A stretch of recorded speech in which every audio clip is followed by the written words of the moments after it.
गुणराशये हृद्याय शुद्धविद्याय मध्वाय च नमो नमः। आचार्यः पवनोऽस्माकम् आचार्याणि च भारती देवो नारायणः श्रीशः देवी मंगलदेवता करोतु मम कल्याणं हरिः हयमुखाभिदः गुरुश्च मध्वनामा मे वरदोस्तु निरन्तरम्।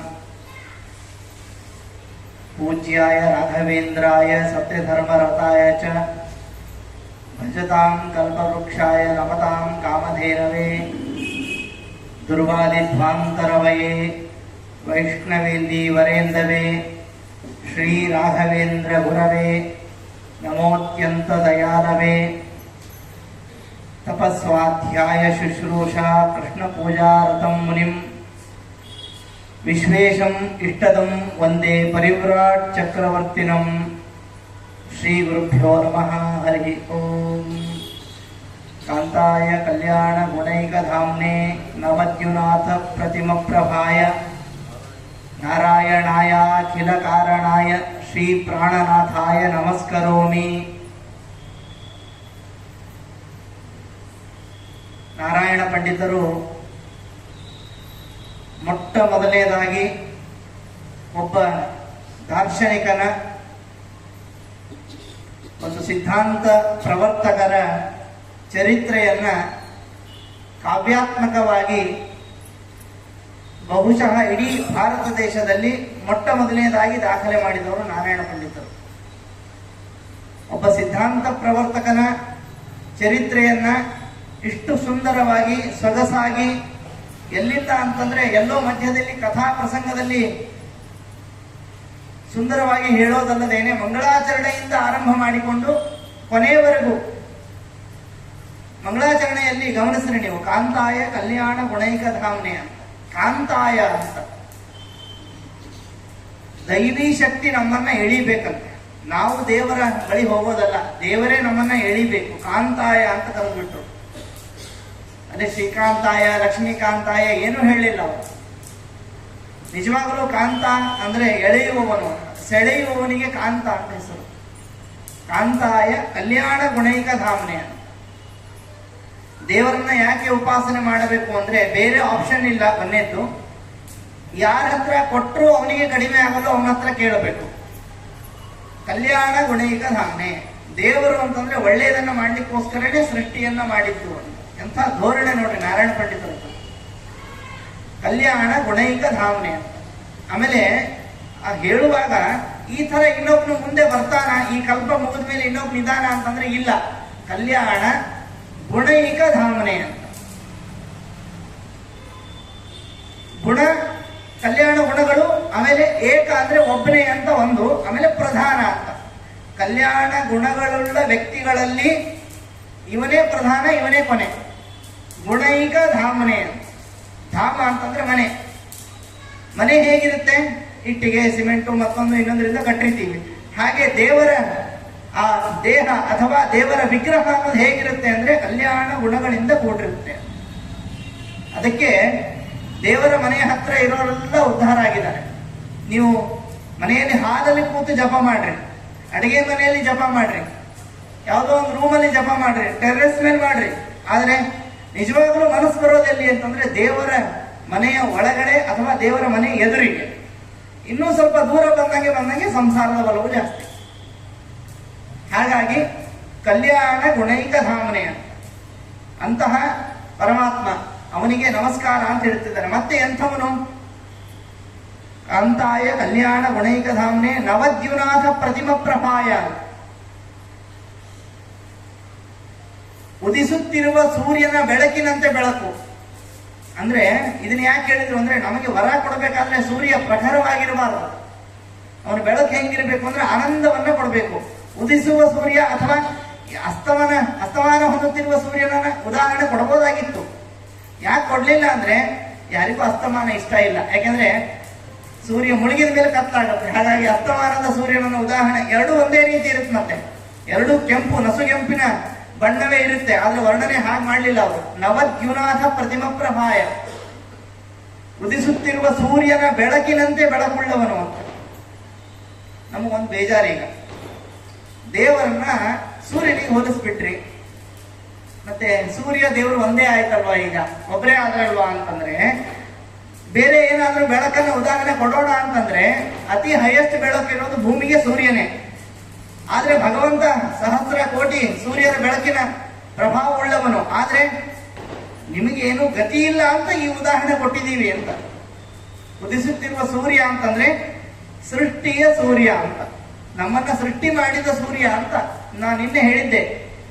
ವಾಯುದೇವರು ಮತ್ತೆ ಭಾರತೀ ದೇವಿಯ ಸೃಷ್ಟಿ ಆದ ಮೇಲೆ ಮೊದಲು ಸೃಷ್ಟಿಯಾಗಿದ್ದು ಸೂರ್ಯ, ಆಮೇಲೆ ಸೃಷ್ಟಿಯಾಗಿದ್ದು ಚಂದ್ರ. ಸೂರ್ಯ ಚಂದ್ರರ ಸೃಷ್ಟಿ ಆಯಿತು, ಹಗಲು ರಾತ್ರಿಗಳ ಸೃಷ್ಟಿ. ಹಗಲು ಅಂದ್ರೆ ಸೃಷ್ಟಿ, ರಾತ್ರಿ ಅಂದ್ರೆ ಸಂಹಾರ. ಹಾಗಾಗಿ ಹಗಲಿನ ಉದಾಹರಣೆಯನ್ನು ಕೊಡಬೇಕಾಗಿದೆ. ನಾರಾಯಣ ಪಂಡಿತರು ಬಹಳ ಶ್ಲೇಷಾಲಂಕಾರವನ್ನು ಬಳಸ್ತಾರೆ. ಅವರು ಶ್ಲೇಷ ಅಂತಂದ್ರೆ ಉದಾಹರಣೆಗಳು, ಒಂದಷ್ಟು ಹೀಗೆ ಹೇಳೋ ಮೂಲಕ ಅದನ್ನ ಪ್ರತಿಪಾದನೆ ಮಾಡುವುದು. ನವದ್ಯುನಾಥ ನಾಥ ಪ್ರತಿಮ ಪ್ರಭಾಯ, ಅವನು ಯಾರು ಅಂತಂದ್ರೆ ನಾರಾಯಣಾಯ. ಇಲ್ಲಿವರೆಗೂ ಲಕ್ಷ್ಮೀಪತಿ ಅಂತ ಹೇಳಲಿಲ್ಲ ಅವರು, ನಾರಾಯಣ ಅನ್ನೋ ಪದದಿಂದ ಹೇಳಿದ್ರು. ನಾರ ಅಂತಂದ್ರೆ ನಾರಿಯರಲ್ಲಿ ಶ್ರೇಷ್ಠಳಾದ ಲಕ್ಷ್ಮೀದೇವಿ. ಅತ್ಯಂತ ಜಗತ್ತಿನ ಶ್ರೇಷ್ಠ ಸ್ತ್ರೀಯರು ಯಾರಾದ್ರೂ ಇದ್ರೆ ಅವರಲ್ಲಿ ಲಕ್ಷ್ಮೀದೇವಿ ಇರ್ತಾಳೆ. ಅಂತಹ ನಾರ ಅಥವಾ ಮನುಷ್ಯರಲ್ಲಿ ಈ ಮನುಷ್ಯತ್ವವನ್ನು ಕೊಟ್ಟವಳು ಲಕ್ಷ್ಮೀದೇವಿ. ಯಾಕೆಂದ್ರೆ ನರ ಅಂದ್ರೆ ಮನುಷ್ಯ, ನಾರ ಅಂದ್ರೆ ಮನುಷ್ಯತ್ವ, ಅಂದ್ರೆ ಪ್ರಕೃತಿ ದತ್ತವಾದ ಮನುಷ್ಯತ್ವವನ್ನ ಕೊಟ್ಟವಳು ಲಕ್ಷ್ಮೀದೇವಿ. ಅವಳ ಅನುಗ್ರಹದಿಂದಲೇನೆ ನಾವು ಸೃಷ್ಟರಾಗಿದ್ದು. ಪ್ರಳಯ ಮುಗಿದ ಮೇಲೆ ದೇವರು ಹಾಗೆ ಮಲಗಿದ್ದು ಅಂದ್ರೆ ಎಚ್ಚರ ತಪ್ಪಿ ಅಲ್ಲ, ಮತ್ತೆ ಯೋಗ ನಿದ್ರೆ ಮಾಡುವಾಗ ಲಕ್ಷ್ಮೀದೇವಿ ಪ್ರಾರ್ಥನೆ ಮಾಡ್ತಾಳೆ. ಪರಮ ಪರಮೇಶಾನ ವಾಸುದೇವ ವೈಕುಂಠ ನಾರಾಯಣ ಹರ್ಷಿಕೇಶ ಜಯ ಜಯ ಹನ ಹನ ಪ್ರಕೃತಿಂ ದ್ರಾವಯ ದ್ರಾವಯ ಭಿಂದಿ ಭಿಂದಿ ದುಃಖಂ ತಮೋರತಿ ವಚಿತ ಯಥ ಪರಮೇಶ್ವರ ಪರಜ್ಞಾನ ಪರಾನಂದ ಪರಶಕ್ತಿ ಪರಶ್ರೀ ಪರಯಶಃ ಪರಪ್ರವೃತ್ತಿ ನಿತ್ಯಮೇವ ಸ್ತುತೋಸಿ ತ್ವಂ ರಮಾಯಾಃ ತ್ವಂ ಇಂದ್ರಸ್ಯ ರುದ್ರಸ್ಯ ಸೋಮ ಸೂರ್ಯ ಮಖಾನಾಂ ಅಧಭ್ರ ಶಕ್ತಿದೋಸಿ. ಇದು ಪ್ರಾರ್ಥನೆ. ಇದು ವಿವರಣೆ ಬೇಡ. ಏನು ಪ್ರಾರ್ಥನೆ ಮಾಡಿದ್ರು ಅಂದ್ರೆ, ಈ ಎಲ್ಲ ಪ್ರಳಯ ಕಾಲವನ್ನ ಮುಗಿಸಿ ನನ್ನ ಮಕ್ಕಳಿಗೆ ಮತ್ತೆ ದೇಹವನ್ನು ಕೊಡು, ಕಾಯ್ತಾ ಇದ್ದಾರೆ, ಅವರು ಉದ್ಧಾರ ಆಗಬೇಕು ಅಂತ ಪ್ರಾರ್ಥನೆ ಮಾಡ್ತಾರಂತೆ. ಹಾಗಾಗಿ ನಾರ ಅಂದ್ರೆ ಮಹಾಲಕ್ಷ್ಮಿ, ಮಹಾಲಕ್ಷ್ಮಿಗೆ ಅಯನ ಅಂದ್ರೆ ಗಂಡ, ಲಕ್ಷ್ಮೀಪತಿ ನಾರಾಯಣಾಯ. ಲಕ್ಷ್ಮೀಪತಿ ಹೌದು, ನಮಗೇನು ಉಪಯೋಗ ಅಂದ್ರೆ ಅಖಿಲ ಕಾರಣಾಯ. ನಮ್ಮ ಎಲ್ಲಾ ಪ್ರಶ್ನೆಗಳಿಗೂ ಉತ್ತರವನ್ನ ಕೊಡ್ತಾ ಹೋಗ್ತಿದ್ದರು. ಅಖಿಲ ಕಾರಣಾಯ, ಬರೀ ಭೂಮಿಯನ್ನ ಸೃಷ್ಟಿ ಮಾಡಿದ ಅಲ್ಲ, ಸಮಸ್ತ ಲೋಕಗಳನ್ನೂ ಸೃಷ್ಟಿ ಮಾಡಿ, 14 ಲೋಕಗಳನ್ನು ಸೃಷ್ಟಿ ಮಾಡಿ, ಅಲ್ಲಲ್ಲಿ ಆಯಾ ವ್ಯಕ್ತಿಗಳನ್ನ ನೇಮನ ಮಾಡಲಿಕ್ಕೆ ಅಂತ ನೇಮಿಸಿ, ತಾನು ಆನಂದದಿಂದ ಭಗವಂತ ವ್ಯಾಪಾರಗಳನ್ನ ಮಾಡ್ತಾನೆ ಅಂತ. ಅಖಿಲ ಕಾರಣಾಯ. ನಮೋ ನಮಃ ಕಾರಣ ವಾಮನಾಯ ಅಂತ ವಾಮನ ಪುರಾಣದಲ್ಲಿ ವಾಮನನಿಗೆ ಕಾರಣ ಅಂತ ಕರೆದಿದ್ದಾರೆ. ಕಾರಣ ಅಂತಂದ್ರೆ ಜಗತ್ತನ್ನ ಸೃಷ್ಟಿ ಮಾಡುವ ಶಕ್ತಿ ಅಂತ, ಮೂಲ ಆದಿ ಕಾರಣ ಬಾದರಾಯಣ ಅಂತ ಹೇಳ್ತೀವಲ್ಲ, ಆದಿ ಅಂತ. ಆಮೇಲೆ ಅಖಿಲ ಕಾರಣಾಯ ಶ್ರೀ ಪ್ರಾಣನಾಥಾಯ ನಮಸ್ಕರೋಮಿ ಅಂತ. ಒಂದು ಶ್ರೀ ಮತ್ತೆ ಪ್ರಾಣರಿಗೆ ನಾಥ ಅಂತ, ಮತ್ತೊಮ್ಮೆ ಶ್ರೀ ಅಂತ ಹೇಳ. ಶ್ರೀ ಅಂತಂದ್ರೆ ಸಂಪತ್ತು. ಬರೀ ಸೃಷ್ಟಿ ಅಷ್ಟೇ ಅಲ್ಲ ಸಂಪತ್ತು, ಸೃಷ್ಟಿಯಲ್ಲಿ ಬೇಕಾದ ವಸ್ತುಗಳನ್ನು ಸೃಷ್ಟಿ ಮಾಡಿದವನು. ಆದ್ರಿಂದಾಗಿ ಶ್ರೀ ಅಂದ್ರೆ ವಸ್ತು. ಆಮೇಲೆ ಅವರಿಗೆ ಆ ವಾಯುದೇವರ ಮೇಲೆ ಪ್ರೀತಿ ಎಷ್ಟಿತ್ತು ಅಂದ್ರೆ ಶ್ರೀ ಪ್ರಾಣನಾಥ. ಬರೀ ಪ್ರಾಣನಾಥ ಅಲ್ಲ, ನೀವು ಮರ್ಯಾದೆ ಕೊಟ್ಟು ಮಾತಾಡ್ತಿದ್ದಾರೆ ಅವರು. ಶ್ರೀ ಪ್ರಾಣ, ಶ್ರೀ ಅನ್ನೋದು ವಾಯುದೇವರಿಗೆ ವಿಶೇಷಣ. ಪ್ರಾಣನಾಥ ಅಂತಂದ್ರೆ ಪ್ರಾಣನೇ ನಾಥನಾಗಿ ಯಾರಿದ್ದಾರೆ? ಪ್ರಾಣನೇ ಪ್ರಾಣನಿಗೆ ನಾಥ ಅಂತಂದ್ರೆ ಪರಮಾತ್ಮ. ಅಂದ್ರೆ ಮುಖ್ಯ ಪ್ರಾಣನಿಗೂ ಪ್ರಾಣವನ್ನ ಕೊಟ್ಟವನು ಅಂತ, ಉಸಿರನ್ನು ಕೊಟ್ಟವನು ಅಂತ. ಸ ಏಷ ಜೀವೋ ವಿವರ ಪ್ರಸೂತಿ ಪ್ರಾಣೇನ ಘೋಷೇಣ ಗುಹಾಂ ಪ್ರವಿಷ್ಟ ಅಂತ. ಬಹುಶಃ ಈ ಪದ ಕೇಳಿರ್ಲಿಕ್ಕಿಲ್ಲ. ಕೃಷ್ಣ ಹೇಳೋ ಪದ ಇದು. ಏನು ಅಂತಂದ್ರೆ ಸ ಏಷ ಜೀವ ಮುಖ್ಯ ಪ್ರಾಣ, ಇದು ಮುಖ್ಯ ಪ್ರಾಣ. ವಿವರ ಪ್ರಸೂತಿ ಮುಂದೆ ಬರುವ ಎಲ್ಲ ವಿಚಾರಗಳನ್ನ ವಿಷಯಗಳನ್ನ ಸೃಷ್ಟಿ ಮಾಡುವವ. ಪ್ರಸೂತಿ ಅಂದ್ರೆ ಹುಟ್ಟಿಸುವವ. ಅವನು ಎಲ್ಲಿದ್ದಾನೆ ಅಂತಂದ್ರೆ ಪ್ರಾಣೇನ ಘೋಷೇಣ ಗುಹಾಂ ಪ್ರವಿಷ್ಟ. ಪ್ರಾಣನ ಮತ್ತು ಘೋಷದ ಒಟ್ಟಿಗೆ ಗುಹೆಯಲ್ಲಿ. ಯಾವ ಗುಹೆ? ಯಾವುದೋ ಹಿಮಾಲಯದ ಮೇರು ಪರ್ವತದ ಗುಹೆ ಅಲ್ಲ, ಹೃದಯ ಗುಹೆಯಲ್ಲಿ ವಾಸವಾಗಿದ್ದಾನೆ. ಯಾರೊಟ್ಟಿಗೆ ಅಂದ್ರೆ ಪ್ರಾಣ ಮತ್ತು ಘೋಷ ಅಂತ. ಇದು ಕೃಷ್ಣನ ಬಾಯಲ್ಲಿ ಬಂದ ಮಾತು. ಮತ್ತೆ ಯಾರ್ಯಾರು ಹೇಳಿದ್ರೆ ನಂಬೇಡ್ರಿ, ದೇವರು ಹೇಳಿದ್ರೆ ನಂಬ್ರಿ ಸಾಕು. ಪ್ರಾಣ ಅಂತಂದ್ರೆ ಕೃಷ್ಣ, ಇಡೀ ಜಗತ್ತಿಗೆ ಚೈತನ್ಯವನ್ನು ಕೊಟ್ಟವನು ಪ್ರಾಣ. ಘೋಷ ಅಂದ್ರೆ ಲಕ್ಷ್ಮೀದೇವಿ. ಯಾಕೆ? ಘೋಷ ಅಂದ್ರೆ ಮಾತುಗಳು, ಮಾತುಗಳಿಗಿಂತ ಶ್ರೇಷ್ಠವಾದ ಮಂತ್ರಗಳು. ಮಂತ್ರಗಳು ಅಂತಂದ್ರೆ ವೇದಗಳು, ವೇದಕ್ಕೆ ಅಭಿಮಾನಿನಿಯಾದ ಮಹಾಲಕ್ಷ್ಮಿ, ಅಥವಾ ವೇದವನ್ನ ಸದಾಕಾಲ ದೇವರ ಎದುರಿಗೆ ಒಪ್ಪಿಸುವ ಮಹಾಲಕ್ಷ್ಮಿ. ಆ ಲಕ್ಷ್ಮಿಯೊಟ್ಟಿಗೆ ಮತ್ತು ನಾರಾಯಣನೊಟ್ಟಿಗೆ ಗುಹೆಯಲ್ಲಿ ಇದ್ದಾರೆ. ಬರೀ ಮೂಗಲಿದ್ದಾರೆ ಅನ್ಕೊಳ್ಬೇಡ್ರಿ. ಪ್ರಾಣೇನ ಘೋಷೇನ ಗುಹಾಂ ಪ್ರವಿಷ್ಟ. ಇದು ಕೃಷ್ಣನ ಮಾತು. ಅದನ್ನ ಇವರು ತಡ್ಕೊಳ್ಳಿಕ್ಕಾಗ್ದೇನೆ ಆ ಕೃಷ್ಣನ ಮಾತನ್ನ ಶ್ರೀ ಪ್ರಾಣನಾಥ ಅಂತ ಕರೆದುಬಿಟ್ರು. ಶ್ರೀ ಮಹಾಲಕ್ಷ್ಮಿ, ಪ್ರಾಣ ಅಂತಂದ್ರೆ ಪರಮಾತ್ಮ, ಪರಮಾತ್ಮನೇ ನಾಥನಾಗಿ ಅಂದ್ರೆ ಒಡೆಯನಾಗಿ. ಯಾರಿಗೆ? ಹನುಮಂತನಿಗೆ ಅಥವಾ ವಾಯುದೇವರಿಗೆ. ಅಂತಹ ಶ್ರೀ ಪ್ರಾಣನಾಥನಿಗೆ ನಮಸ್ಕರೋಮಿ, ಅವನಿಗೆ ನಾನು ನಮಸ್ಕಾರ ಮಾಡ್ತೇನೆ. ಇನ್ನು ಯಾರಿಗೆ ಶಿರವಾಗಬೇಕು? ಪ್ರತಿಯೊಬ್ಬರೂ ಸೃಷ್ಟಿಯಲ್ಲಿ ಒಂದು ಭಾಗವೇ. ಪರಮಾತ್ಮ ಸೃಷ್ಟಿಗಿಂತಲೂ ಭಿನ್ನ, ಸ್ಥಿತಿಗಿಂತಲೂ ಭಿನ್ನ. ಆದ್ರಿಂದ ಅವನ ಹತ್ರ ಕೇಳಬೇಕು. ಹಾಗಾಗಿ ನಮಃ ಅಂತಂದ್ರೆ ಬಾಗುವೆನು ಅಂತ. ನನ್ನ ಶಿರವನ್ನ ದೇವರ ಎದುರಿಗೆ ಬಾಗಿಸುವೆನು.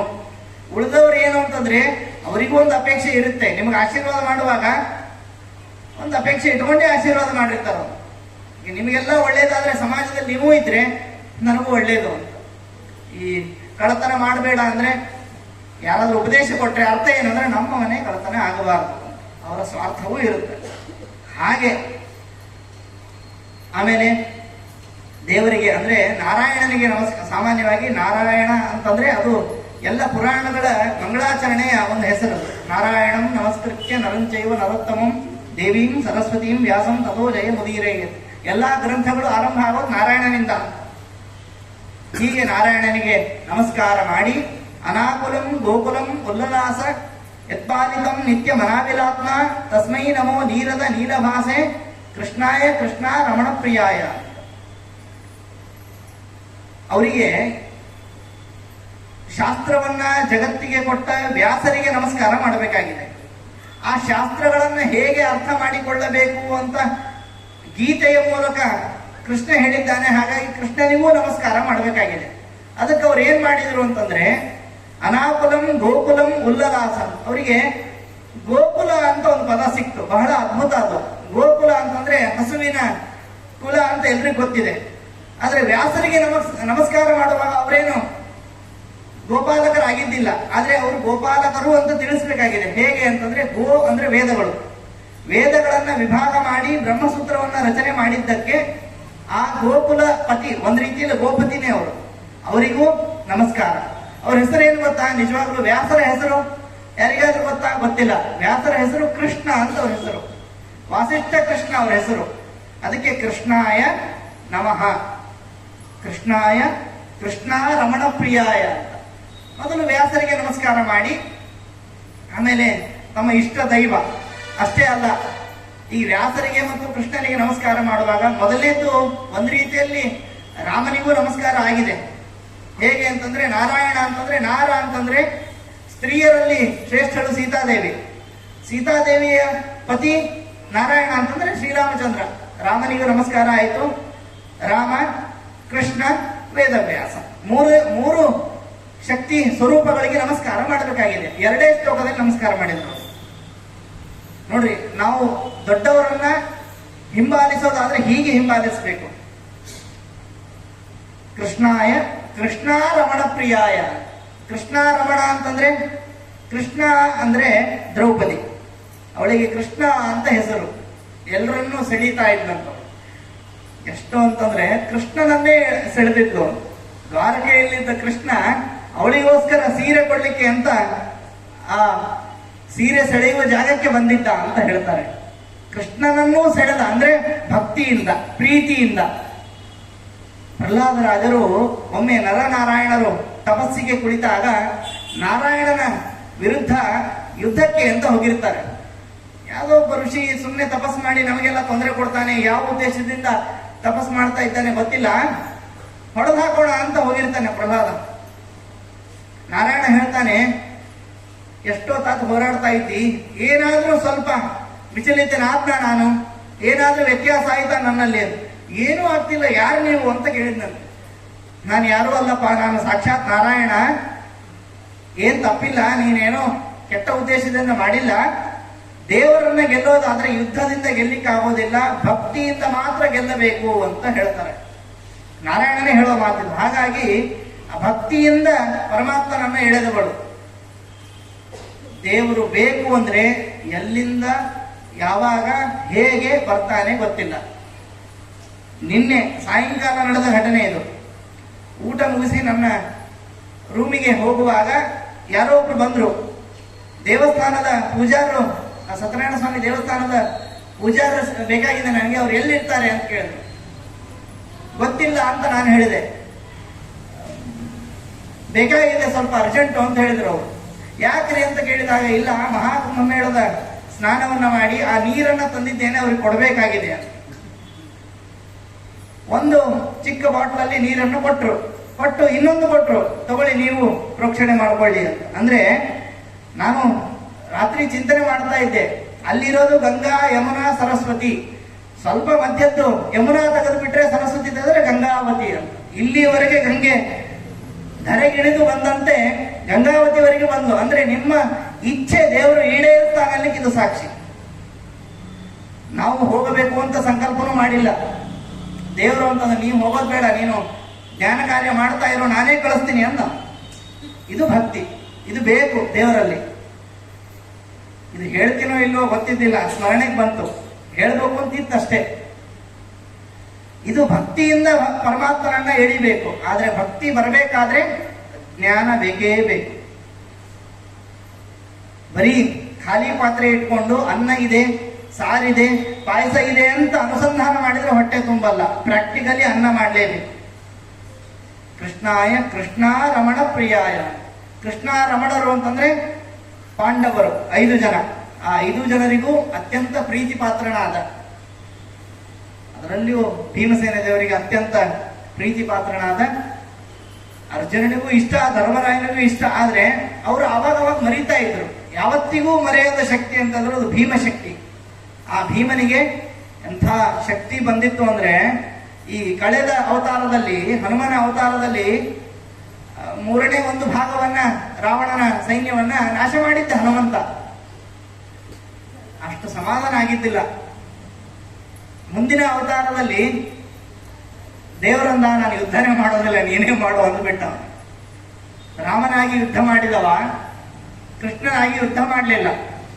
ಅವನಿಗೆ ಎರಡೂ ಗೊತ್ತು, ಯುದ್ಧ ಮಾಡ್ಲಿಕ್ಕೂ ಗೊತ್ತು, ಮಾಡಿಸ್ಲಿಕ್ಕೂ ಗೊತ್ತು, ಸಂಧಾನ ಮಾಡ್ಲಿಕ್ಕೂ ಗೊತ್ತು. ಆದ್ರೆ ಸಂಧಾನ ಮಾಡುವಾಗ ಈ ಮಾತು ಬರುತ್ತೆ, ಅಲ್ಲ ದುರ್ಯೋಧನನ ಮನಸ್ಸನ್ನ ಚೇಂಜ್ ಮಾಡ್ಬೋದಾಗಿತ್ತಲ್ಲ. ಒಳಗಡೆ ಹೋಗಿ ಏನೋ ಹೇಳ್ತೀರಿ ನೀವು, ಪ್ರೇರಕ ಶಕ್ತಿ, ಅಂತರ್ಯಾಮಿ ಎಲ್ಲ ಹೇಳ್ತೀರಿ. ದುರ್ಯೋಧನ ಒಳಗಡೆ ಹೋಗಿ ಯಾಕೆ ಅದನ್ನ ಬದಲಾಯಿಸ್ಲಿಕ್ಕೆ ಬರೋದಿಲ್ಲ ಅಂತಂದ್ರೆ, ಆತ್ಮವೇ ಕೆಟ್ಟದ್ದು. ದುರ್ಯೋಧನ ಆತ್ಮ ಅದಕ್ಕೆ ದುರಾತ್ಮ. ಅವನು ಕೆಟ್ಟ ಆತ್ಮವನ್ನ ಯಾವುದೇ ರೀತಿಯ ಸಂಧಾನದಿಂದ, ಮಾತುಗಳಿಂದ ಅದನ್ನ ಬದಲಾಯಿಸಲಿಕ್ಕೆ ಸಾಧ್ಯ ಇಲ್ಲ. ಯಾಕೆ? ದುರ್ಯೋಧನನೇ ಹೇಳಿಕೊಂಡಿದ್ದಾನೆ, ಜಾನಾಮಿ ಧರ್ಮಂ ನಚಮೇ ಪ್ರವೃತ್ತಿ, ಜಾನಾಮಿ ಅಧರ್ಮಂ ನಚಮೇ ನಿವೃತ್ತಿ. ಧರ್ಮ ಅಂದ್ರೆ ಏನು ಅಂತ ಗೊತ್ತು, ಮಾಡೋದಿಲ್ಲ. ಅಧರ್ಮ ಅಂದ್ರೂ ಏನು ಅಂತ ಗೊತ್ತು, ಬಿಡೋದಿಲ್ಲ. ಅದು ದುರಾತ್ಮರನ್ನ ಯಾವತ್ತಿಗೂ ಪರಮಾತ್ಮ ಬದಲಾಯಿಸೋದಿಲ್ಲ. ಒಳ್ಳೆಯ ಆತ್ಮ ಯಾರಾದ್ರೂ ಸಣ್ಣ ಪುಟ್ಟ ತಪ್ಪು ಮಾಡಿ ಕೆಟ್ಟಿದ್ರೆ, ಉದಾಹರಣೆಗೆ ಭೀಷ್ಮಾಚಾರ್ಯರು, ದ್ರೋಣಾಚಾರ್ಯರೆಲ್ಲ ಒಳ್ಳೆಯ ಆತ್ಮರೇ, ಅವರನ್ನ ಉದ್ಧಾರ ಮಾಡಿದ. ದ್ರೋಣಾಚಾರ್ಯರಂತೂ ಈ ದುರ್ಯೋಧನರಿಗೆ ಒಂದು ಶಪಥ ಮಾಡಿಬಿಟ್ಟಿದ್ರು, ದಿನಕ್ಕೆ 10,000 ಸೈನಿಕರಿಗಿಂತ ಕಡಿಮೆ ನಾನು ಸಂಹಾರ ಮಾಡೋದಿಲ್ಲ, ಮಿನಿಮಮ್ 10,000. ಕೃಷ್ಣನಿಗೆ ಏನ್ ಚಿಂತೆ ಅಂದ್ರೆ, ಇವರು ಹೀಗೆ ಕೊಲ್ತಾ ಹೋದ್ರೆ, ಹೇಳಿ ಕೇಳಿ ಬ್ರಾಹ್ಮಣ, ಇವ್ರ ಕೆಲಸನೇ ಬೇರೆ, ಏನೋ ಬಂದ್ಬಿಟ್ಟಿದ್ದಾರೆ, ಸ್ವಲ್ಪ ಏನೋ ಸಹಾಯ ಆಗಲಿ ಅಂತ ಬಿಟ್ರೆ ಇವರು ಇಡೀ ಸೈನ್ಯವನ್ನೇ ನಾಶ ಮಾಡ್ತೀನಿ ಅಂತ ನಿಂತಿದ್ದಾರೆ. ಅದಕ್ಕೆ ಅವರನ್ನ ಬೇಗ ಸಂಹಾರ ಮಾಡಬೇಕು ಅನ್ನೋ ಕಾರಣಕ್ಕಾಗಿ ದುಷ್ಟದ್ಯುಮ್ನನಿಂದ ಸಂಹಾರ ಮಾಡಿಸಿದ್ದು. ಧರ್ಮರಾಯನ ಬಾಯಲ್ಲಿ ಸುಳ್ಳು ಹೇಳಿಸಿ, ಸುಳ್ಳು ಅಂದ್ರೆ ಸತ್ಯವೇ. ಯಾಕೆ? ಯಾವ ಮಾತಿನಿಂದ ಇನ್ನೊಬ್ರಿಗೆ ಒಳ್ಳೇದಾಗುತ್ತೋ ಅದು ಸತ್ಯ. ಅನುದ್ವೇಗಕರಂ ವಾಕ್ಯಂ ಸತ್ಯಂ ಪ್ರಿಯಹಿತಂ. ಇಡೀ ಜಗತ್ತಿನಲ್ಲಿ ಕೃಷ್ಣ ಬರೋವರೆಗೂ ಯಾರಿಗೂ ಸತ್ಯ ಅಂದ್ರೆ ಏನು ಅಂತ ಗೊತ್ತಿದ್ದಿಲ್ಲ. ಏನ್ ಅನ್ಕೊಂಡಿದ್ರು ಗೊತ್ತಾ? ಅಲ್ಲಿವರೆಗೂ ಕೃಷ್ಣ ಅಂದ್ರೆ 5100 ವರ್ಷಗಳ ಹಿಂದೆ ಸತ್ಯ ಅಂತಂದ್ರೆ ಇದ್ದದ್ದನ್ನ ಇದ್ದ ಹಾಗೆ ಹೇಳೋದು ಅಂತ ತಿಳ್ಕೊಂಡಿದ್ರು. ಕೃಷ್ಣ ಡೆಫಿನೇಷನ್ ಕೊಟ್ಟ, ಸತ್ಯ ಅಂದ್ರೆ ಇದ್ದದ್ದನ್ನ ಇದ್ದ ಹಾಗೆ ಹೇಳೋದಲ್ಲ. ಸತ್ಯ ಅಂದ್ರೆ ಒಳ್ಳೆಯವರಿಗೆ ಒಳ್ಳೆಯದಾಗೋಕ್ಕೋಸ್ಕರ ಹೇಳುವುದು, ಅದು ಸುಳ್ಳಾದ್ರೂ ಸರಿ. ಅದಕ್ಕೊಂದು ಉದಾಹರಣೆನೂ ಇದೆ ಮಹಾಭಾರತದಲ್ಲಿ. ಒಂದಷ್ಟು ಸಾಧು ಸಂತರನ್ನ ಡಕಾಯಿತರು ಬೆನ್ನಟ್ಟಿಕೊಂಡು ಬಂದಾಗ ಒಬ್ಬ ಋಷಿಯ ಮನೆಯ ಹಿಂದೆ ಅಡಗಿಕೊಳ್ತಾರೆ ಅವರೆಲ್ಲ. ಆ ಋಷಿಯ ಬಳಿ ಬರ್ತಾರೆ ಅವರು ಡಕಾಯಿತರು, ಬಂದು ಕೇಳ್ತಾರೆ, ಇಲ್ಲಿ ಒಂದಷ್ಟು ಜನ ಸಾಧು ಸಂತರಿದ್ರು, ಅವ್ರು ಎಲ್ಲಿದ್ದಾರೆ? ಅವಾಗ ಏನ್ ಹೇಳ್ಬೇಕು ಅವರು? ನೋಡಿ ಇಲ್ಲೇ ಇದ್ದಾರೆ, ಹಾಕಿ ಹೊಡೀರಿ ಅಂತ ಹೇಳ್ಬೇಕಾ? ಏನ್ ಹೇಳ್ಬೇಕು? ಗೊತ್ತಿಲ್ಲ ನಮಗೆ ಎಲ್ಲೋ ಹೋಗಿದ್ದಾರೆ ಅಂತ ಸುಳ್ಳು ಹೇಳಬೇಕು, ಅದು ಸತ್ಯ. ಇನ್ನೊಬ್ಬರಿಗೆ ಒಳ್ಳೇದಾಗಕ್ಕೋಸ್ಕರ ಹೇಳಿದ್ರೆ ಅದು ಸತ್ಯ. ಇನ್ನೊಬ್ಬರಿಗೆ ಹಿಂಸೆ ಆಗಕ್ಕೋಸ್ಕರ ನೀವು ಸತ್ಯ ಹೇಳ್ತಿರಲ್ಲ, ಅದು ಸುಳ್ಳು.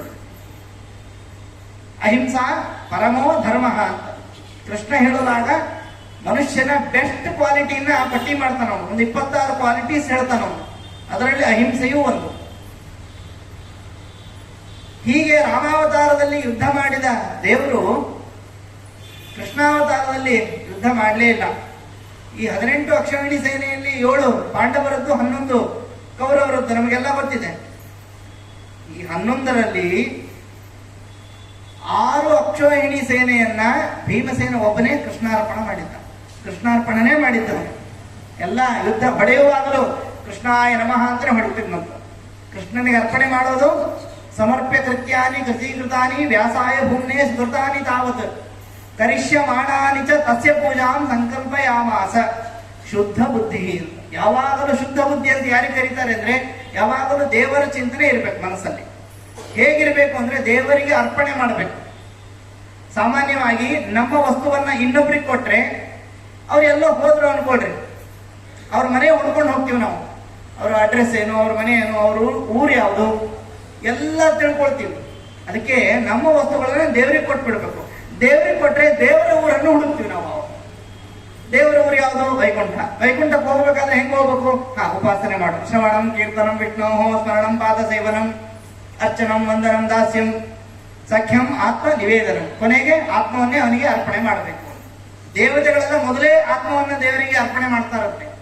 ದೇವ ಯತ್ ಯಜ್ಞಂ ತನ್ವಾನ ಅವಧ್ನನ್ ಪುರುಷಂ ಪಶುಂ. ಪುರುಷ ಸೂಕ್ತದಲ್ಲಿ ಹೇಳುವಾಗ ದೇವತೆಗಳೆಲ್ಲ ಹೇಗೆ ಯಜ್ಞ ಮಾಡಿದ್ರು ಅಂತಂದ್ರೆ, ಕಟ್ಲಿಕ್ಕೆ ಯಾವುದೇ ಪಶು ಇರಲಿಲ್ಲ, ತಮ್ಮನ್ನು ತಾವೇ ಕಟ್ಕೊಂಡ್ರು. ತಮ್ಮನ್ನು ತಾವೇ ಆಹುತಿಯಲ್ಲಿ ಅಗ್ನಿಯಲ್ಲಿ ಆಹುತಿಯನ್ನಾಗಿ ಕೊಟ್ಟರು. ಬ್ರಹ್ಮಾರ್ಪಣಂ ಬ್ರಹ್ಮಹವಿ ಬ್ರಹ್ಮಾಗ್ರೌ ಬ್ರಹ್ಮಣಾಹುತಂ ಬ್ರಹ್ಮೈವ ತೇನ ಗಂತವ್ಯಂ ಬ್ರಹ್ಮಕರ್ಮ ಸಮಾಧಿನ. ಬ್ರಹ್ಮಕರ್ಮ ಸಮಾಧಿನ ಅಂದ್ರೆ ಯಾವಾಗಲೂ ದೇವರ ಉದ್ದೇಶಿತವಾಗಿ ಕರ್ಮ ಮಾಡಬೇಕು. ಇಲ್ಲ ಮಾಡುವ ಕರ್ಮವನ್ನ ದೇವರಿಗೆ ಅರ್ಪಣೆ ಮಾಡಬೇಕು. ಪೂರ್ತಿ 100% ನಾವು ದೇವರ ಉದ್ದೇಶಿತವಾಗಿ ಮಾಡ್ತೀವಿ ಅಂದ್ರೆ ಕಷ್ಟ ಇದೆ. ಅದಕ್ಕೋಸ್ಕರ ಮಾಡುವ ಕರ್ಮಗಳನ್ನ ಅವನಿಗೆ ಅರ್ಪಣೆ ಮಾಡ್ತಾ ಬರಬೇಕು. ಅರ್ಪಣೆ ಮಾಡಿದ ಕರ್ಮವನ್ನ, ಅದರ ಸುಖವನ್ನ, ಅದರ ಫಲವನ್ನ ದೇವರು ಸ್ಟೋರ್ ಮಾಡಿ ಇಡ್ತಾನೆ. ಅದಕ್ಕೆ ದೇವರಿಗೆ ನಾವು ಒಪ್ಪಿಸಿಕೊಟ್ಬಿಟ್ರೆ ಅವನು ಬ್ಯಾಂಕ್ ವಿತ್ತಕೋಶ ಅಧಿಕಾರಿ. ಅವನು ಈ ನಗದು ಅಂತ ಇದು ಕ್ಯಾಶಿಯರ್ ಇರ್ತಾನಲ್ಲ, ಹಂಗಿದ್ದಂಗ ನಿಮ್ ಪುಣ್ಯ ನಿಮ್ಗೆ ಕೊಡ್ಬೇಕಂದ್ರೆ ದೇವರೇ ಬೇಕು. ಯಮಲೋಕಕ್ಕೆ ಹೋಗುವಾಗ ಜೀವರಾಶಿ ಹೇಳ್ತಾನಂತೆ, ತಪ್ಪಾಯ್ತು ನನ್ನನ್ನು ಕ್ಷಮಿಸ್ಬಿಡ್ರಿ, ಇನ್ನೊಮ್ಮೆ ದೇವರ ನಾಮಸ್ಮರಣೆ ಮಾಡ್ತೀನಿ, ಭೂಮಿ ಕಳಿಸ್ರಿ ಅಂತಂತಾನಂತವನು.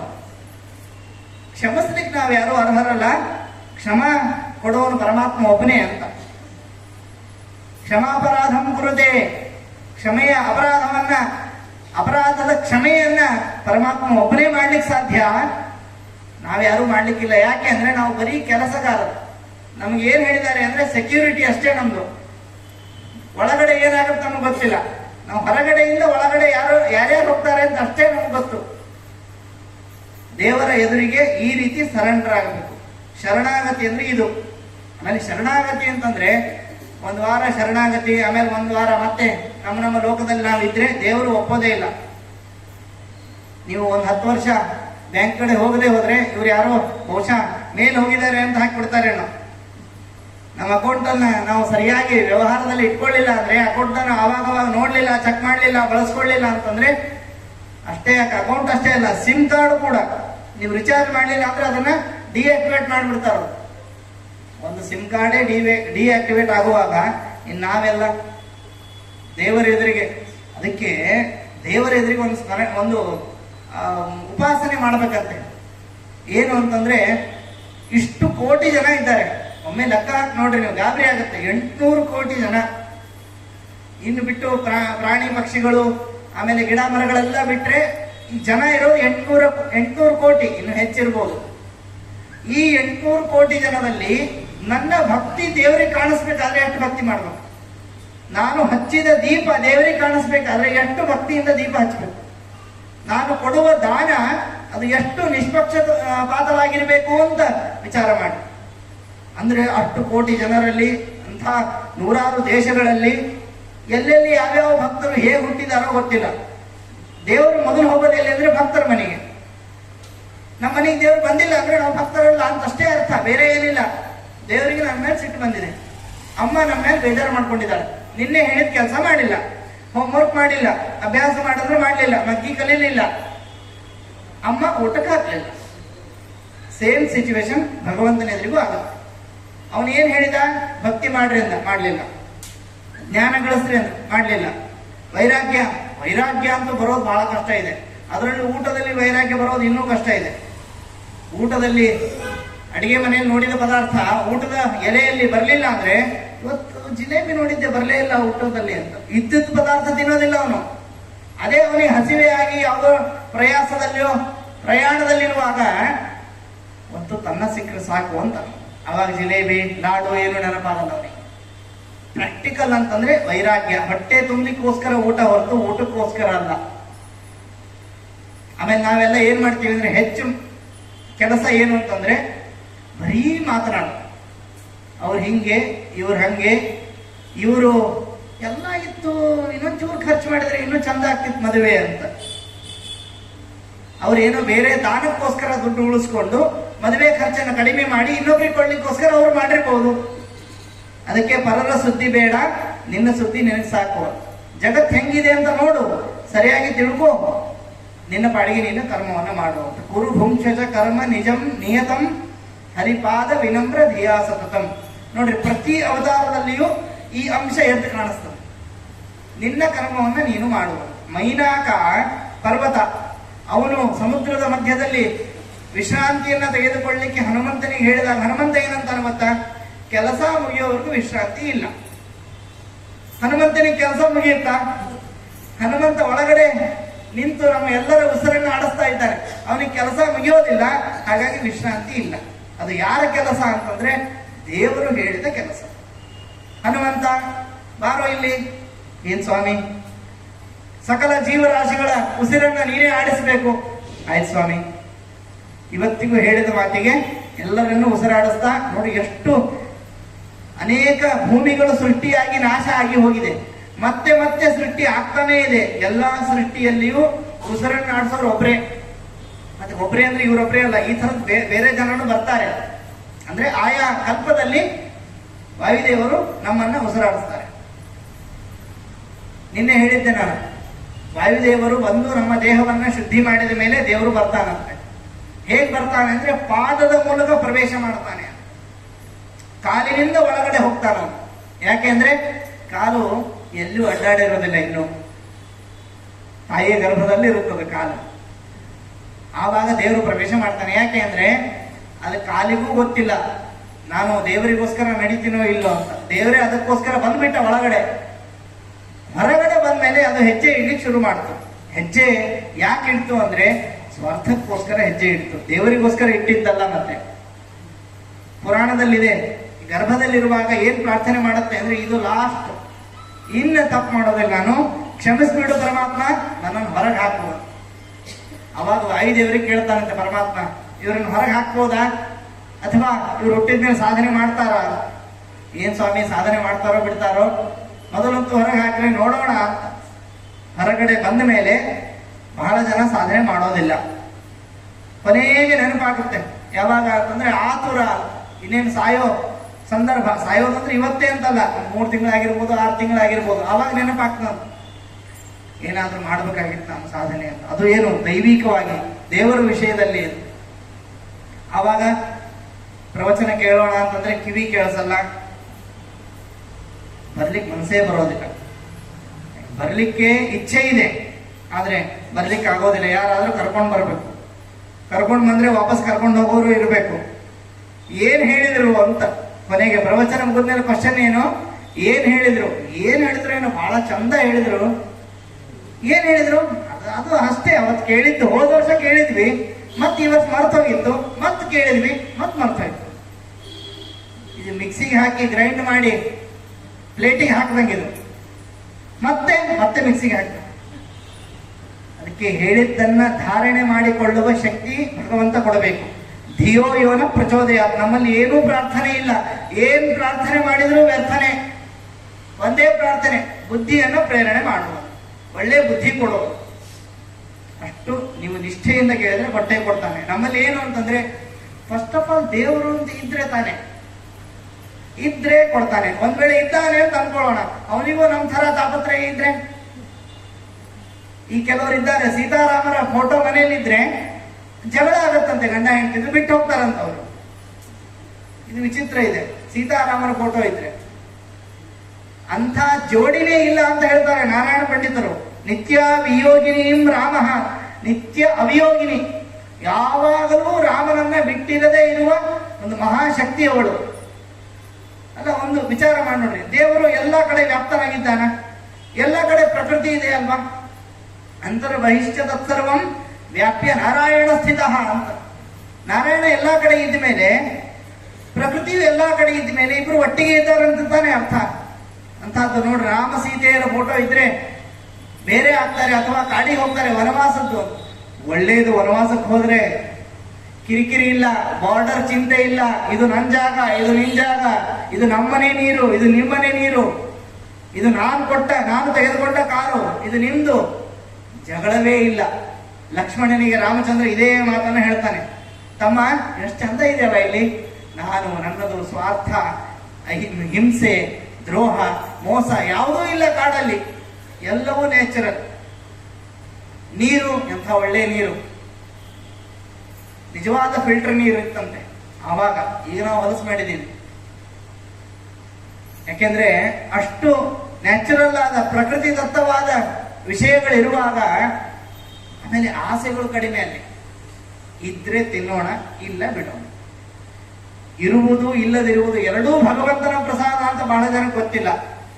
ಜ್ಞಾನವೂ ಭಗವಂತನ ಪ್ರಸಾದ, ಅಜ್ಞಾನವೂ ಭಗವಂತನ ಪ್ರಸಾದ ಅಂತ ಗೊತ್ತಿಲ್ಲ. ಯಾಕೆಂದ್ರೆ ಅಜ್ಞಾನ ಇದ್ದವನಿಗೆ ಜ್ಞಾನ ಬಂದ್ರೆ ಬಹಳ ಆನಂದ ಆಗುತ್ತೆ. ಅದಕ್ಕೆ 8 ರೀತಿಯ ಸೃಷ್ಟಿಯನ್ನ ಭಗವಂತ ಮಾಡುವಾಗ ಸೃಷ್ಟಿ, ಸ್ಥಿತಿ, ಸಂಹಾರ, ನಿಯಮನ, ಜ್ಞಾನ, ಅಜ್ಞಾನ, ಬಂಧ, ಮೋಕ್ಷ ಅಂತ. ಜ್ಞಾನವನ್ನು ಕೊಡುವವನು ಅವನೇ, ಅಜ್ಞಾನವನ್ನು ಕೊಡುವವನು ಅವನೇ. ಮಹಾಭಾರತದಲ್ಲಿ ಬಂದ ಎಲ್ಲಾ ಪಾತ್ರಗಳಿಗೂ ಜ್ಞಾನ ಇತ್ತ. ಅಣ್ಣ ತಮ್ಮಂದರಿಗೆ ಜ್ಞಾನ ವ್ಯತ್ಯಾಸವಾಗಿತ್ತು. ಧೃತರಾಷ್ಟ್ರನಿಗೆ ಅಜ್ಞಾನ, ವಿದುರನಿಗೆ ಮಹಾಜ್ಞಾನ. ನೋಡ್ರಿ, ದೇವರು ಎಲ್ಲಿ ಬರ್ತಾನೆ ಅಂದ್ರೆ ಬಡವರ ಮನೆಗೆ ಬರ್ತಾನೆ. ಬಹಳ ಜನ ಒಂದು ವಿಚಿತ್ರವಾದ ಧೋರಣೆಯನ್ನು ಇಟ್ಕೊಂಡಿದ್ದಾರೆ. ಏನು ಅಂತಂದ್ರೆ, ದೇವರು ಅಂತಂದ್ರೆ ಬಡವರಿಗೆ ಸಂಪತ್ತು ಅಂತ ಅಲ್ಲ, ಎಲ್ಲ ಬಿಟ್ಟವರಿಗೆ ಸಂಪತ್ತು. ಯಾಕೆಂದ್ರೆ ನೀವೆಲ್ಲ ಇಟ್ಕೊಂಡ್ರೆ, ಏನಾದ್ರೂ ನಿಮ್ಮ ಹತ್ರ ವಸ್ತು ಇದ್ರೆ ಆ ವಸ್ತುವಿನ ಮೇಲೆ ಸ್ವಲ್ಪ ಅಭಿಮಾನ ಇರುತ್ತೆ, ಆಮೇಲೆ ಸ್ವಲ್ಪ ದೇವರ ಮೇಲೂ ಇರುತ್ತೆ. ಈ ಬಂಗಾರದ ಸರವನ್ನ ದೇವರಿಗೆ ಅರ್ಪಣೆ ಮಾಡುವಾಗ ನಾನು ಕೊಟ್ಟದ್ದು, ನಮ್ಮ ಮನೆಯವರು ಕಷ್ಟಪಟ್ಟು ದುಡಿದಿದ್ದು ಎಲ್ಲ ಕಾಣಿಸ್ತಾ ಇರುತ್ತೆ ಅದರಲ್ಲಿ. ಅದೇನೋ ಒಂದು 2 ನಿಮಿಷ ಕಾಣಿಸ್ಲಿಲ್ಲ ಅನ್ಕೊಳ್ರಿ, ನಾವು ತಂದಿದ್ದ ದೇವರಿಗೆಲ್ಲ ಅಂತ ಆಯ್ತು. ಅಲ್ಲಿಗೆ ಹೇಗಾಗುತ್ತೆ ಕಾಣಿಸ್ಲಿಲ್ಲ ಅಂದ್ರೆ, ಆಚಾರ್ಯ ನಿಮ್ ಕೈಗೆ ಕೊಟ್ಟಿದ್ದೆ, ಮ್ಯಾನೇಜರ್ ನಿಮ್ ಕೈಗೆ ಕೊಟ್ಟಿದ್ದೆ, ಗಲಾಟೆ ಶುರು.